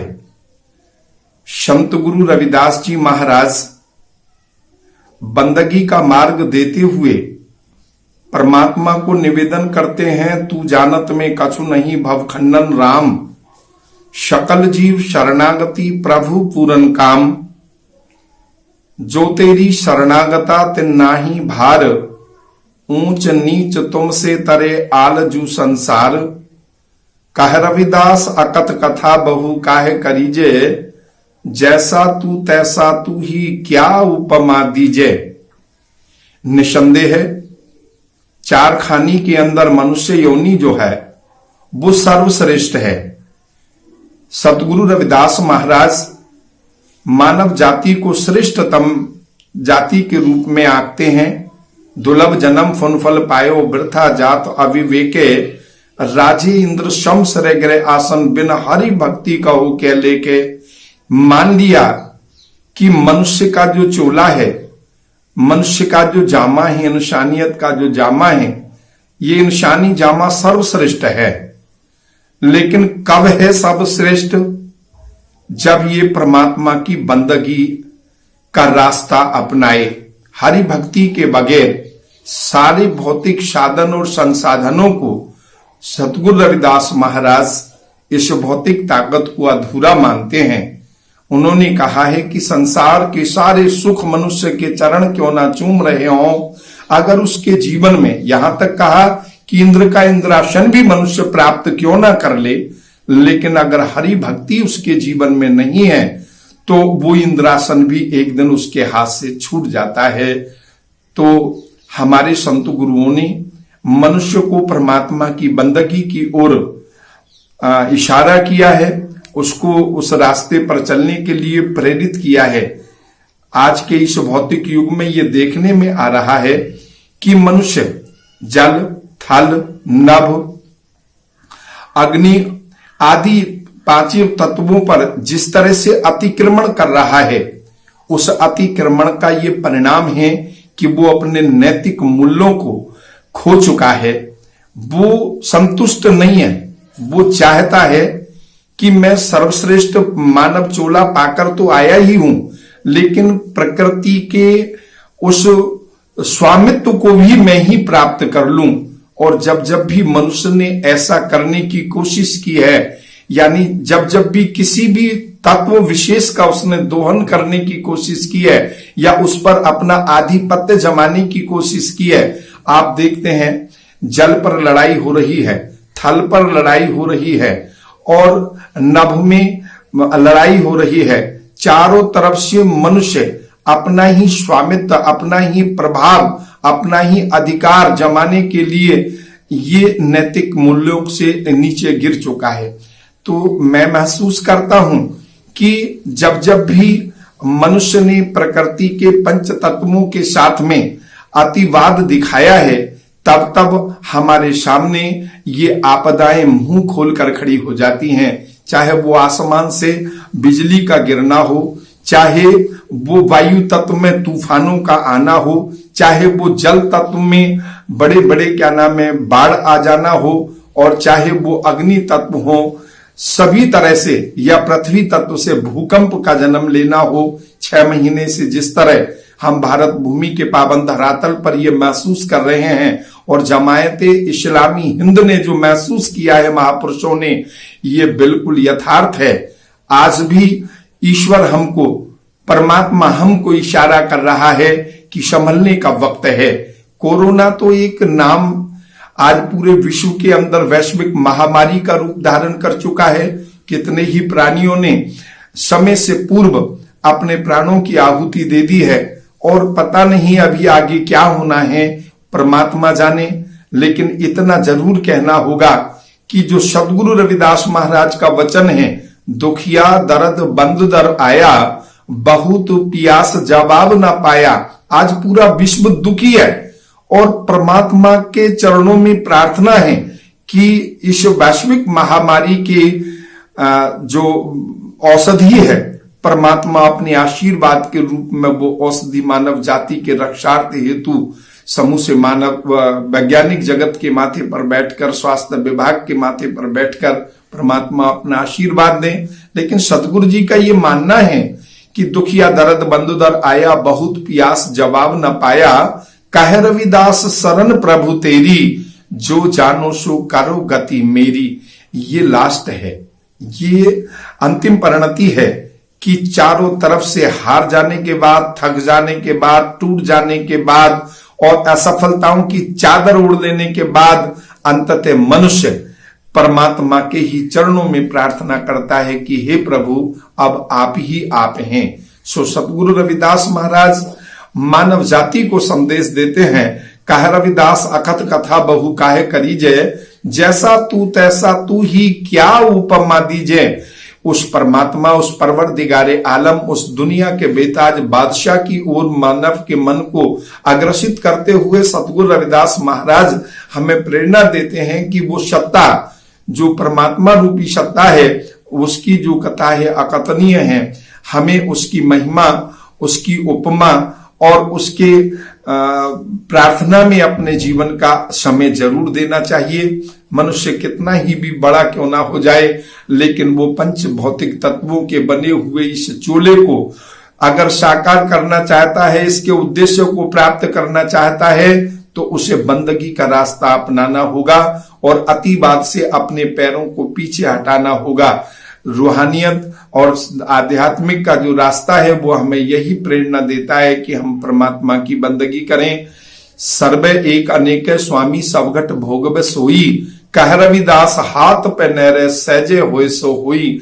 हमें जाति धर्म और मजहब की दीवारों को तोड़कर, इससे ऊपर उठकर इंसानियत का जीवन जीते हुए परमात्मा की बंदगी में अपने मन को समर्पित करना है। संत गुरुओं के अमृत वचनों को धारण करके हम आओ इस देश और दुनिया को एक अच्छे देश और दुनिया के रूप में बनाएं, और जमायते इस्लामी हिंद का एक बार पुनः बहुत बहुत आभार जताता हूं, जिन्होंने भौतिकवाद के इस चकाचौंध में अंधे हुए इंसान को जगाने के लिए, गफलत में सोए इंसान को जगाने के लिए ये बहुत सफल कार्य किया है। बहुत बहुत धन्यवाद, बहुत बहुत साधुवाद। जय गुरुदेव, धन गुरुदेव। हम अब तक सुन रहे थे आदरणीय संत वीर सिंह जी को, और आपने देखा कि वो इस विषय के बारे में, संबंध में किस तरह के विचार उन्होंने हम सबके सामने रखे हैं। अब हमारे क्रिश्चियन धर्म के धर्मगुरु फादर बेंटो रोड्रिगेज जी ये इस विषय पर अपने विचारों को हम सबके सामने प्रस्तुत करेंगे। आदरणीय बेंटो जी, फादर पहली मर्तबा हमारे ऑनलाइन इस प्रोग्राम में आ रहे हैं। मैं उनका स्वागत भी करता हूं और उनसे गुजारिश है कि वो इस विषय पर अपने विचारों को प्रस्तुत करें। ये क्रिश्चियन स्कॉलर हैं और क्रिश्चियन धर्म के गुरु भी हैं। विभिन्न प्रोग्रामों में इनका जाना आना लगातार रहता है। आदरणीय father Bento Rodrigues ji. Dear friends and dear brothers and sisters, I thank you for inviting me for this conference, for this get together through the closest that we can get to each other. This pandemic, coronavirus, Many people say it's a curse of God. God does not know how to curse, only knows how to bless.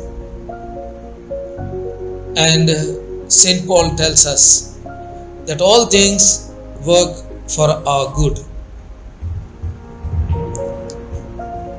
God tells us in variety of ways what we need to know for successful living. That is, people, poetry, stories, singing, direct messages, pains and sufferings, and this pandemic. All things turn out to be for our good, as St. Paul tells. Let us keep this in mind. Whatever we say happens as an undeniable ring of truth. It is up to us to absorb the truth and allow God to work out their meanings in our life. This pandemic is a wake-up call. We have two ways of relationships in this world, up and down, left and right. That is, with God and with one another, with our neighbor. In the Gospel, it is written, a teacher of the law comes to Jesus and asks, which commandment is the most important of all? Jesus replied, the most important one is this. Listen, Israel, the Lord your God is the only God.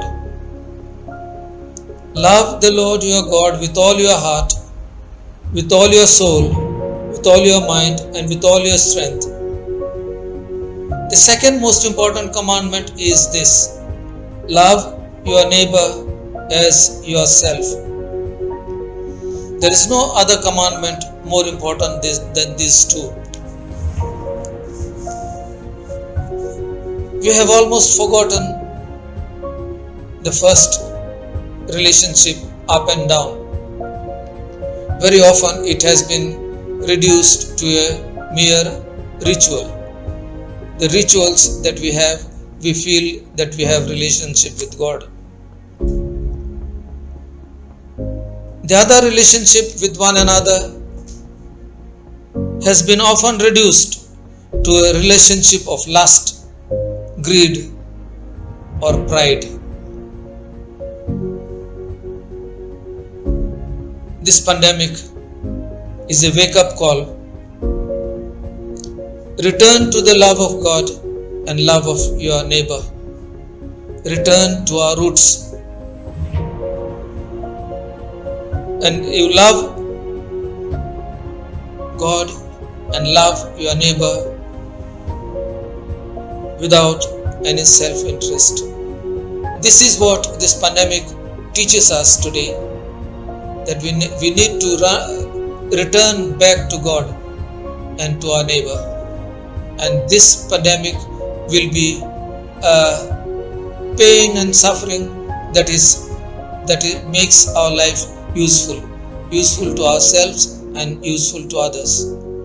May this pandemic may be a reason for us to be better people, better human beings.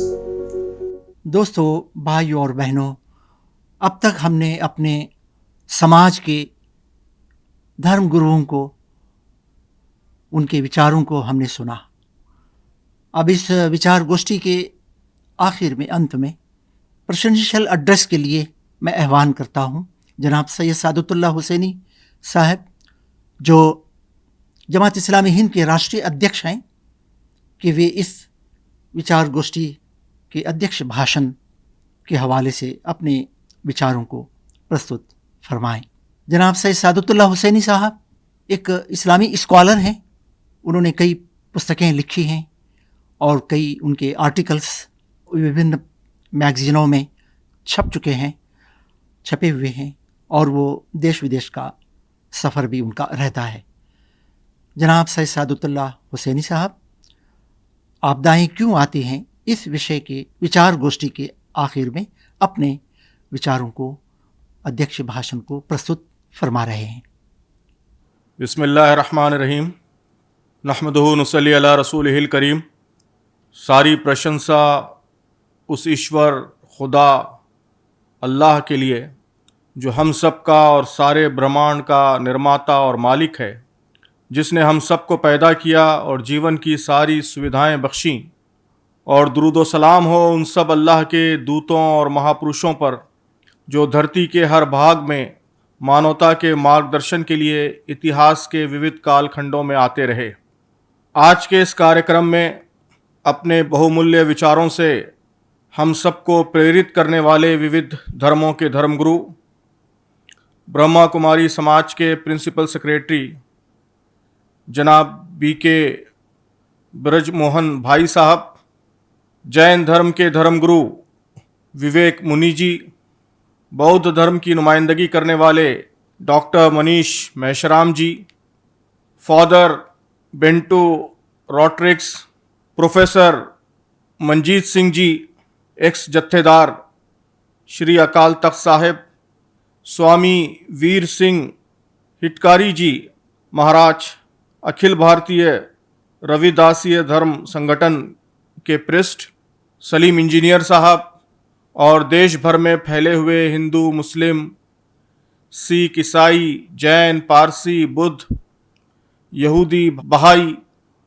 और दीगर धर्मों और समुदायों से संबंध रखने वाले प्रिय देशवासी भाइयों और बहनों, इस समय जबकि पूरी दुनिया एक भयानक महामारी से जूझ रही है, हम ऐसी आपदाओं के कारणों पर विचार करने के लिए एकत्रित हुए हैं। मुझे बहुत खुशी है कि विविध धर्मगुरुओं ने अपने अपने धर्मों की शिक्षाओं के अनुसार इस प्रश्न का उत्तर देने का प्रयत्न किया है। आज के इस संवाद ने हमको इस समस्या के एक ऐसे पहलू पर विचार करने का अवसर फराहम किया है जो बहुत महत्वपूर्ण है, लेकिन दुनिया की दृष्टि से ओझल है। आज सारे विश्व में इस महामारी, इस चुनौती के सिर्फ एक पहलू पर, यानी वैज्ञानिक और मेडिकल पहलू पर हमारा सारा ध्यान है। यह भी आवश्यक है, ज़रूरी है। विज्ञान ये असल में ईश्वर के कानून और उसके बनाए हुए नियमों का नाम है। लेकिन इस विश्व में जहां ईश्वर का वो कानून चलता है जिसे हम विज्ञान कहते हैं, वहीं एक और कानून भी चलता है जिसे डॉक्टर मनीष मेश्राम जी ने बहुत अच्छा नाम दिया है, आध्यात्मिक और नैतिक कानून, मोरल एंड स्पिरिचुअल लॉ। इस बड़ी आपदा पर इस पहलू से भी गौर करने की आवश्यकता है कि इसके आध्यात्मिक और नैतिक कारण क्या हैं। आज धर्मगुरुओं ने इस पहलू को उजागर किया है और बड़ी अहम बातें हमारे सामने रखी हैं। फादर रोट्रिक्स ने बहुत सही कहा है कि ईश्वर कभी किसी के साथ बुरा नहीं करता। God never curses. वो तो इंसानों से बहुत प्रेम करता है, लेकिन इंसानों ही के भले के लिए उन्हें चेतावनी, वार्निंग जरूर देता है। ब्रजमोहन जी ने इसके लिए बहुत सुंदर उदाहरण का प्रयोग किया है कि जिस तरह प्रेम करने वाली मां बच्चे को थप्पड़ लगाती है उसको सुधारने के लिए, उसको वार्न करने के लिए, इसी तरह ईश्वर भी आपदाओं द्वारा, मुसीबतों द्वारा, महामारियों द्वारा हमको सचेत करता है ताकि हम अपने आप को सुधारें, अपने जीवन को, अपने व्यवहार को, अपने स्वभाव को बेहतर बनाएं। कुरान में हमारा निर्माता कहता है कि हम पर आने वाली आपदाएं हमारे ही करतूतों का परिणाम होती हैं। हमारी गलतियों को हमारा मेहरबान खुदा क्षमा करता रहता है। हम बहुत सी गलतियां करते रहते हैं और वो क्षमा करते रहता है, लेकिन जब गलतियां हद से ज़्यादा बढ़ जाती हैं और दूसरे इंसानों का जीवन दोबर हो जाता है तो फिर चेतित करने के लिए गोया थप्पड़ लगाता है। मा असाबकुम मिन मुसीबतिन फबिमा कसबत ऐदीकुम व याफू अन कसीर, कुरान में आया है, जो मुसीबत तुम्हें पहुंचती है वो तो तुम्हारे अपने हाथों की कमाई से पहुंचती है, और बहुत कुछ तो वो यानी खुदा माफ कर देता है। कुरान में हमारा परवरदिगार ये भी कहता है कि वला यरौना अन्नहुम युफ्तनूना फी कुल्ली आमिम मर्रतन औ मर्रतैनी सुम्मा ला यतूबूना वला हुम यज़क्करून, कि क्या वे देखते नहीं कि प्रत्येक वर्ष वे 1 या 2 बार आजमाइश में डाले जाते हैं, फिर भी ना तो वो तौबा करते हैं और ना चेतते हैं। कौन से दोष और करतूत आपदाओं का कारण बनते हैं, कुरान ने यह बात भी विस्तार से बताई है। प्रिय मित्रों, भाइयों और बहनों, सबसे पहली बात यह कि इन आपदाओं द्वारा हमारा निर्माता हमको उसकी तरफ पलटने की दावत देता है। हमारा खुदा एक ही है, चाहे हम उसे ईश्वर कहें, खुदा कहें, गॉड कहें, अल्लाह कहें। दुनिया के सारे इंसानों का पैदा करने वाला, उनका मालिक, उनका निर्माता एक ही है। उसी ने हमको पैदा किया। जिस खुदा ने हमको पैदा किया, हमारे लिए संसार में सारी सुविधाएं उपलब्ध कराई, हमको जीवन और बुद्धि बख्शी, उससे लापरवाही दुनिया का सबसे बड़ा अपराध है। और आज का मनुष्य यही अपराध कर रहा है। वैज्ञानिक प्रगति ने आधुनिक युग में मनुष्य को अपने पैदा करने वाले से लापरवाह कर दिया है। मनीष मेश्राम जी की इस बात से सहमति है कि हमको इस बात पर विचार करना चाहिए कि दुनिया में दुखों का कारण क्या है, लेकिन हम इस प्रश्न को भी नजरअंदाज नहीं कर सकते कि इस संसार को निर्माण करने वाला कौन है और उसने हमें क्यों पैदा किया है, उसकी इच्छा क्या है, वो हमसे चाहता क्या है, मरने के बाद हमें किधर जाना है, हमारा क्या अंजाम होना है। ये सारे प्रश्न मानव जीवन के सबसे महत्वपूर्ण प्रश्न हैं। इन प्रश्नों को हम नजरअंदाज नहीं कर सकते, इसलिए कि इन पर हमारे इस जीवन की भी निर्भरता है और मरने के बाद का अनंत जीवन भी इसी पर निर्भर है। तो आधुनिक मनुष्य ने ब्रह्मांड की सबसे बड़ी वास्तविकता को यानी अपने खुदा को भुला दिया और विज्ञान को, अपने ज्ञान को, अपने संसाधन को गोया खुदा बना लिया। इस महामारी के जरिए खुदा ने याद दिलाया है कि इंसान बहुत कमजोर और निर्बल है। सारी प्रगतियों के बावजूद वो खुदा के सामने बिल्कुल बेबस और लाचार है। तो पहली आवश्यकता यह है कि हम खुदा की तरफ पलटें। इला रब्बी का फरगब, और अपने रब से लौ लगाओ। बेशक हम आपदा के वैज्ञानिक कारणों पर भी नजर रखें। खुदा ने जो ज्ञान हमको दिया है उसका भी प्रयोग करें। जो वैज्ञानिक संसाधन हमको प्राप्त हैं उनका भी भरपूर उपयोग करें। यह आदेश भी खुदा ने दिया है, लेकिन उसी तक सीमित होकर न रह जाएं। आपदा के आध्यात्मिक और नैतिक कारणों को भी ढूंढें, खुदा की तरफ दौड़ें। इस मौके पर यह जरूरी है कि हम खुदा की तरफ लपकें, दौड़ें। फफिर्रू इलल्लाह इन्नी लकुम मिन्हु नज़ीरुम मुबीन, अल्लाह की ओर दौड़ो, मैं यानी पैगंबर उसकी ओर से तुम्हारे लिए एक प्रत्यक्ष सावधान करने वाला हूं। तो हम खुदा की ओर दौड़ें, उससे क्षमा मांगें, मदद मांगें, अपना आत्मनिरीक्षण करें, अपनी गलतियों को सुधारने का संकल्प करें और खुदा की दया और उसकी रहमत को आकर्षित करने का प्रयत्न करें। बड़ी से बड़ी शक्ति भी खुदा के सामने बेबस है। उससे दूर होकर हम और यह मानव जाति खुश नहीं रह सकती। आज हमारे कई वक्ताओं ने बहुत सही कहा है कि आपदाओं का एक बड़ा कारण अत्याचार का या जुल्म का बढ़ जाना होता है। कुरान में हम सब के मालिक ने भी ये बात साफ साफ कही है, व कज़ालिका अख़्ज़ु रब्बिका इज़ा अख़ज़ल क़ुरा व हिय ज़ालिमतुन इन्न अख़्ज़हु अलीमुन शदीद। कुरान कहता है कि तेरे रब की पकड़ ऐसी ही होती है जब वो किसी जालिम बस्ती को पकड़ता है, निसंदेह उसकी पकड़ बड़ी दुखद, अत्यंत कठोर होती है। तो मोहतरम भाइयों और बहनों, आप गौर करें, विचार करें कि आज अत्याचार के अनगिनत रूप हमारे समाज में, सारे विश्व में रोज का मामूल, डेली रूटीन बन चुके हैं। युद्धों द्वारा बड़ी शक्तियों के हकीर स्वार्थों के लिए आबादियों की आबादियां उजाड़ी जा रही हैं। बम डालकर छोटे छोटे मासूम बच्चों को मारा जा रहा है। राजनीतिक उद्देश्यों की खातिर लोगों को आपस में लड़ाया जा रहा है। सांप्रदायों के विरुद्ध घृणा फैलाई जा रही है, सांप्रदायिकता फैलाई जा रही है। बेकसूर इंसानों को लंबी कारावासों का शिकार करके, कैदोबंद का शिकार करके उनके जीवन बर्बाद किए जा रहे हैं। जात पात के आधार पर गरीब लोगों पर, महिलाओं पर तरह तरह का अत्याचार किया जा रहा है। तो अत्याचार का प्राकृतिक परिणाम यह होता है कि सब पर बर्बादी आती है। फ़अंज़लना अलल्लज़ीना ज़लमू रिज्ज़म मिनस समाई बिमा कानू यफ़सक़ून, के जालिमों पर हमने जो वो अवज्ञा वे कर रहे थे उसके कारण आकाश से यातना उतारी। अत्याचार ही का एक रूप आर्थिक शोषण और असमानता है, जिसकी तरफ डॉक्टर मनीष मेश्राम जी ने तवज्जो दिलाई है। क्रोनी कैपिटलिज्म, पूंजीवाद, जिसके नतीजे में आर्थिक असमानता अपने चरम पर पहुंच गई है।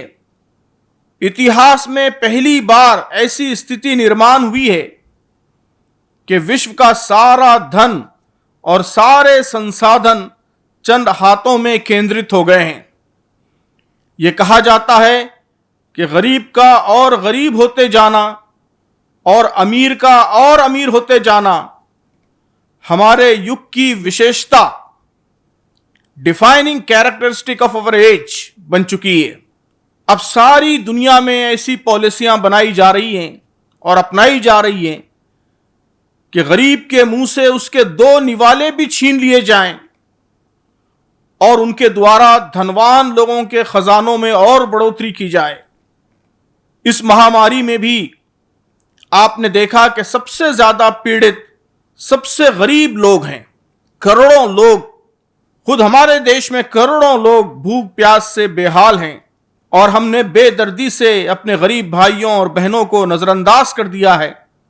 कुरान मजीद में खुदा ने गरीबों के साथ दुर्व्यवहार को, खराब सलूक को भी आपदा का, डिजास्टर्स का, आफतों और मुसीबतों का, विशेष तौर पर आर्थिक डिजास्टर्स का कारण कहा है।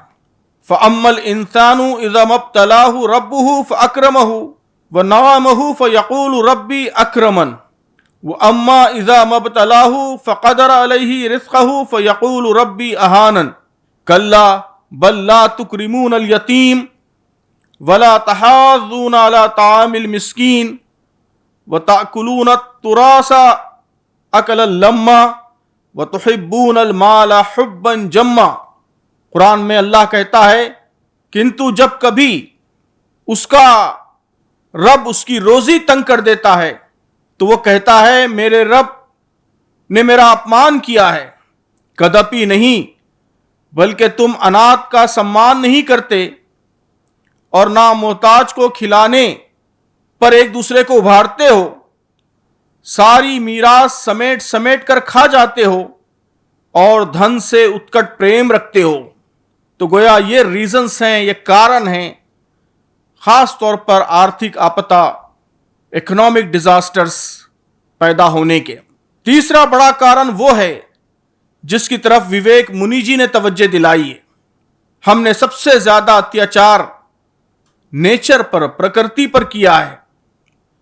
खुदा ने इस विश्व में, इस दुनिया में, इस संसार में इंसान के अच्छे जीवन के लिए तमाम आवश्यक संसाधन हमको प्रदान किए हैं, लेकिन विलास की आलसा और पूंजीवादी व्यवस्था ने संसाधनों की ऐसी लूट मचाई कि आज हमारी हवा, पानी, पर्यावरण सब कुछ जहर से भर गया। कई अनुसंधान इधर चंद महीनों में आ चुके हैं कि पैथोजेंस, रोगजनक मानव जीवन को जिस खतरे से दो चार कर रहे हैं उसका एक बड़ा कारण पर्यावरण का असंतुलन है। जैव विविधता के केंद्र बायोडायवर्सिटी हॉटस्पॉट से आमतौर पर ये पैथोजेंस निकल रहे हैं और कहा जाता है कि उसका मुख्य कारण इन इलाकों में इंसानों की औद्योगिक गतिविधियां और इकोलॉजिकल इम्बैलेंस, पारिस्थितिक गड़बड़ी, यह इसका असल कारण है, जिसके कारण जानवरों तक सीमित माइक्रो ऑर्गेनिजम्स इंसानों में, मनुष्य में दाखिल हो रहे हैं और नित नई बीमारियों के फैलाव का कारण बन रहे हैं। ज़हरल फसादु फिल बर्रि वल बहरी बिमा कसबत ऐदिन नास लियुज़ीक़हुम बादल्लज़ी अमिलू लअल्लहुम यरजिऊन, के थल और जल में बिगाड़ फैल गया स्वयं लोगों ही के हाथों की कमाई के कारण, ताकि वो उन्हें उनकी कुछ करतूतों का मजा चकाए, वे कदाचित वे बाज आ जाएं।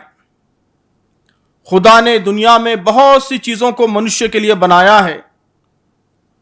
आज हम जानते हैं कि पौधे भी जीव रखते हैं। हमारे खुदा ने व्यवस्था ही ऐसी बनाई है कि विविध जानदार अपने आहार के लिए एक दूसरे पर निर्भर हैं। यह इकोसिस्टम है जिसमें विविध जानदार अपने आहार के लिए एक दूसरे पर निर्भर हैं। तो इस्लाम ने हलाल जानदारों को आहार के तौर पर, फूड के तौर पर उपयोग करने की अनुमति दी है, पौधे हों या जानवर। लेकिन इन सब में, चाहे पौधे हों या जानवर, फजूल खर्ची से मना किया है। वकुलू वशरबू वला तुसरिफू, खाओ और पियो परंतु हद से आगे न बढ़ो। निश्चय ही वो यानी हमारा खुदा हद से आगे बढ़ने वालों को पसंद नहीं करता। इस आपदा ने सारी दुनिया को यह बात समझाई है कि हमने अपनी आवश्यकताओं को, अपनी जरूरतों को अस्वाभाविक तरीके से बढ़ा दिया है। इसी लालच ने आर्थिक असमानता पैदा की। इसी से हमारे पर्यावरण का संतुलन दरहम बरहम हो गया और इसी ने उस बेमिसाल अत्याचार और शोषण के लिए प्रेरित किया जिसकी तरफ अभी हमने इशारा किया है। इस लॉकडाउन में आवश्यकताओं के परिसीरन, उसके लिमिटेशन और सादा जीवन का जो पाठ प्रकृति ने हमको पढ़ाया है, अगर वो हमें याद हो जाए तो शायद मानवता की बहुत सी समस्याओं का निवारण हो जाए। सलीम साहब ने बहुत सही कहा कि जब समाज में बुराइयां फैल रही हों, अत्याचार हो रहा हो और ऐसे में अच्छे लोग खामोश रहें, सुधार के लिए प्रयत्न ना करें, अत्याचार रोकने की कोशिश ना करें, तो ये चीज भी आपदा का कारण बनती है।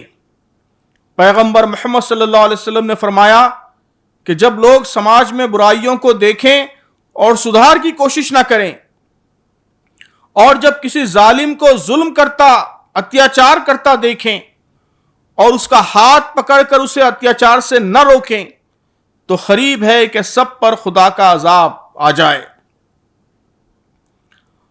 तो मोहतरम दोस्तों, भाइयों और बहनों, खुदा की तरफ पलटने के बाद दूसरा बड़ा कर्तव्य यह है कि हम दुखी और पीड़ित लोगों की मदद के लिए आगे आएं, अत्याचार को खत्म करने के लिए आगे बढ़ें, इस विश्व को सबके लिए सुख का केंद्र बनाएं और सबकी सफलता और नजात की कोशिश करें। हम सबका यह कर्तव्य है कि इस समय सबसे ज्यादा खुदा की तरफ पलटें। जैसा कि मैंने कहा कि हम जिस नाम से भी पुकारें वो एक ही है, हिंदुओं का, मुसलमानों का, सिखों का, ईसाइयों का, सबका खुदा, सबका पैदा करने वाला, सबका निर्माता, सबका पालनहार एक ही है। उस खुदा की तरफ पलटें, उसकी इच्छा को समझने की कोशिश करें। कुरान उसी खुदा की वाणी है। हर जमाने में खुदा ने अपने पैगंबर, अपने दूत भेजे। हमारे देश भारत में भी खुदा के पैगंबर आए, दुनिया के हर गोशे में, हर हिस्से में आए, और आखिरी पैगंबर हज़रत मोहम्मद सल्लल्लाहु अलैहि वसल्लम पर खुदा ने कुरान उतारा। कुरान ये ईश्वर की वाणी, ये केवल मुसलमानों की किताब नहीं है, ये सारी मानवता को संबोधित करती है, उनकी समस्याओं का हल बताती है और इस जीवन और परलोक में सफलता का मार्ग दिखाती है। इसी कुरान से मैंने आज आपदाओं के कारणों पर रोशनी डालने का प्रयत्न किया है। मैं फिर एक बार तमाम धर्मगुरुओं का आभार व्यक्त करता हूं और आप सबका भी आभारी हूं कि आपने संयम से हमारी बातें सुनी और अपेक्षा करता हूं कि इन बातों पर आप सब जरूर विचार करेंगे। आइए हम सब खुदा से प्रार्थना करें, दुआ करें कि वो इस महामारी को जल्द से जल्द ख़त्म करे, सारे विश्व में शांति स्थापित करे और हम सबको ये तौफीक बख्शे, ये शक्ति बख्शे कि हम अपनी गलतियों को सुधारें और विश्व को बेहतर बनाने में अपना रोल अदा करें। बहुत बहुत शुक्रिया, धन्यवाद, जज़ाकुमुल्लाहु खैर, वस्सलामु अलैकुम वरहमतुल्लाहि वबरकातुहू। बहुत बहुत धन्यवाद और शुक्रिया जनाब सैयद सादतुल्लाह हुसैनी साहब, प्रेसिडेंट जमात इस्लामी हिंद, कि उन्होंने आपदाएं क्यों आती हैं इसके भौतिक, आर्थिक और साइंटिफिक कारणों के साथ साथ नैतिक और आध्यात्मिक कारणों पर भी रोशनी डाली है। आज के इस कार्यक्रम में हमारे आदरणीय तमाम धर्मगुरुओं का मैं बहुत बहुत शुक्रगुजार हूँ। ऑनलाइन इस प्रोग्राम को हम पूरे देश में इंशाल्लाह लोगों तक ले जाएंगे और इन विचारों से उनको लाभ उठाने का एक अवसर उनके लिए देंगे। मैं अल्लाह ताला का भी शुक्र अदा करता हूँ। बहुत बहुत धन्यवाद, आपका शुक्रिया। आदरणीय श्रोतागण, अभी आप इस प्रोग्राम को देख रहे थे, आपदाएं क्यों आती हैं, इस विषय पर। अभी आपने विभिन्न धर्मगुरुओं के इस विषय पर संदेश आपके सामने आए, उन्होंने इस विषय पर अपने विचार व्यक्त किए। अब अंत में मैं इन तमाम धर्मगुरुओं का आभार व्यक्त करता हूँ। BK ब्रिजमोहन आनंद जी का, आचार्य विवेक मुनि जी का, डॉक्टर मनीष मेश्राम जी का, प्रोफेसर मंजीत सिंह जी का, संत वीर सिंह हितकारी जी का, फादर बेंटो रॉड्रिग्स जी का, कि उन्होंने अपना बहुमूल्य समय निकाला और हमारे लिए अपना संदेश दिया और अपनी बहुमूल्य बातें लोगों के सामने रखी। मैं अंत में आभार व्यक्त करना चाहूँगा जमात इस्लामी हिंद के राष्ट्रीय उपाध्यक्ष प्रोफेसर सलीम इंजीनियर साहब का, जिन्होंने इस प्रोग्राम की प्रस्तावना प्रस्तुत की। और अंत में मैं आभार व्यक्त करना चाहूँगा हमारे राष्ट्रीय अध्यक्ष सादतुल्लाह हुसैनी साहब का, कि उन्होंने अंत में इस विषय पर इस्लाम का दृष्टिकोण सबके सामने प्रस्तुत किया। आशा है कि आपको ये प्रोग्राम अच्छा लगा होगा। अपने विचार व्यक्त कीजिए और इसी के साथ ये प्रोग्राम की समाप्ति की घोषणा की जाती है। धन्यवाद।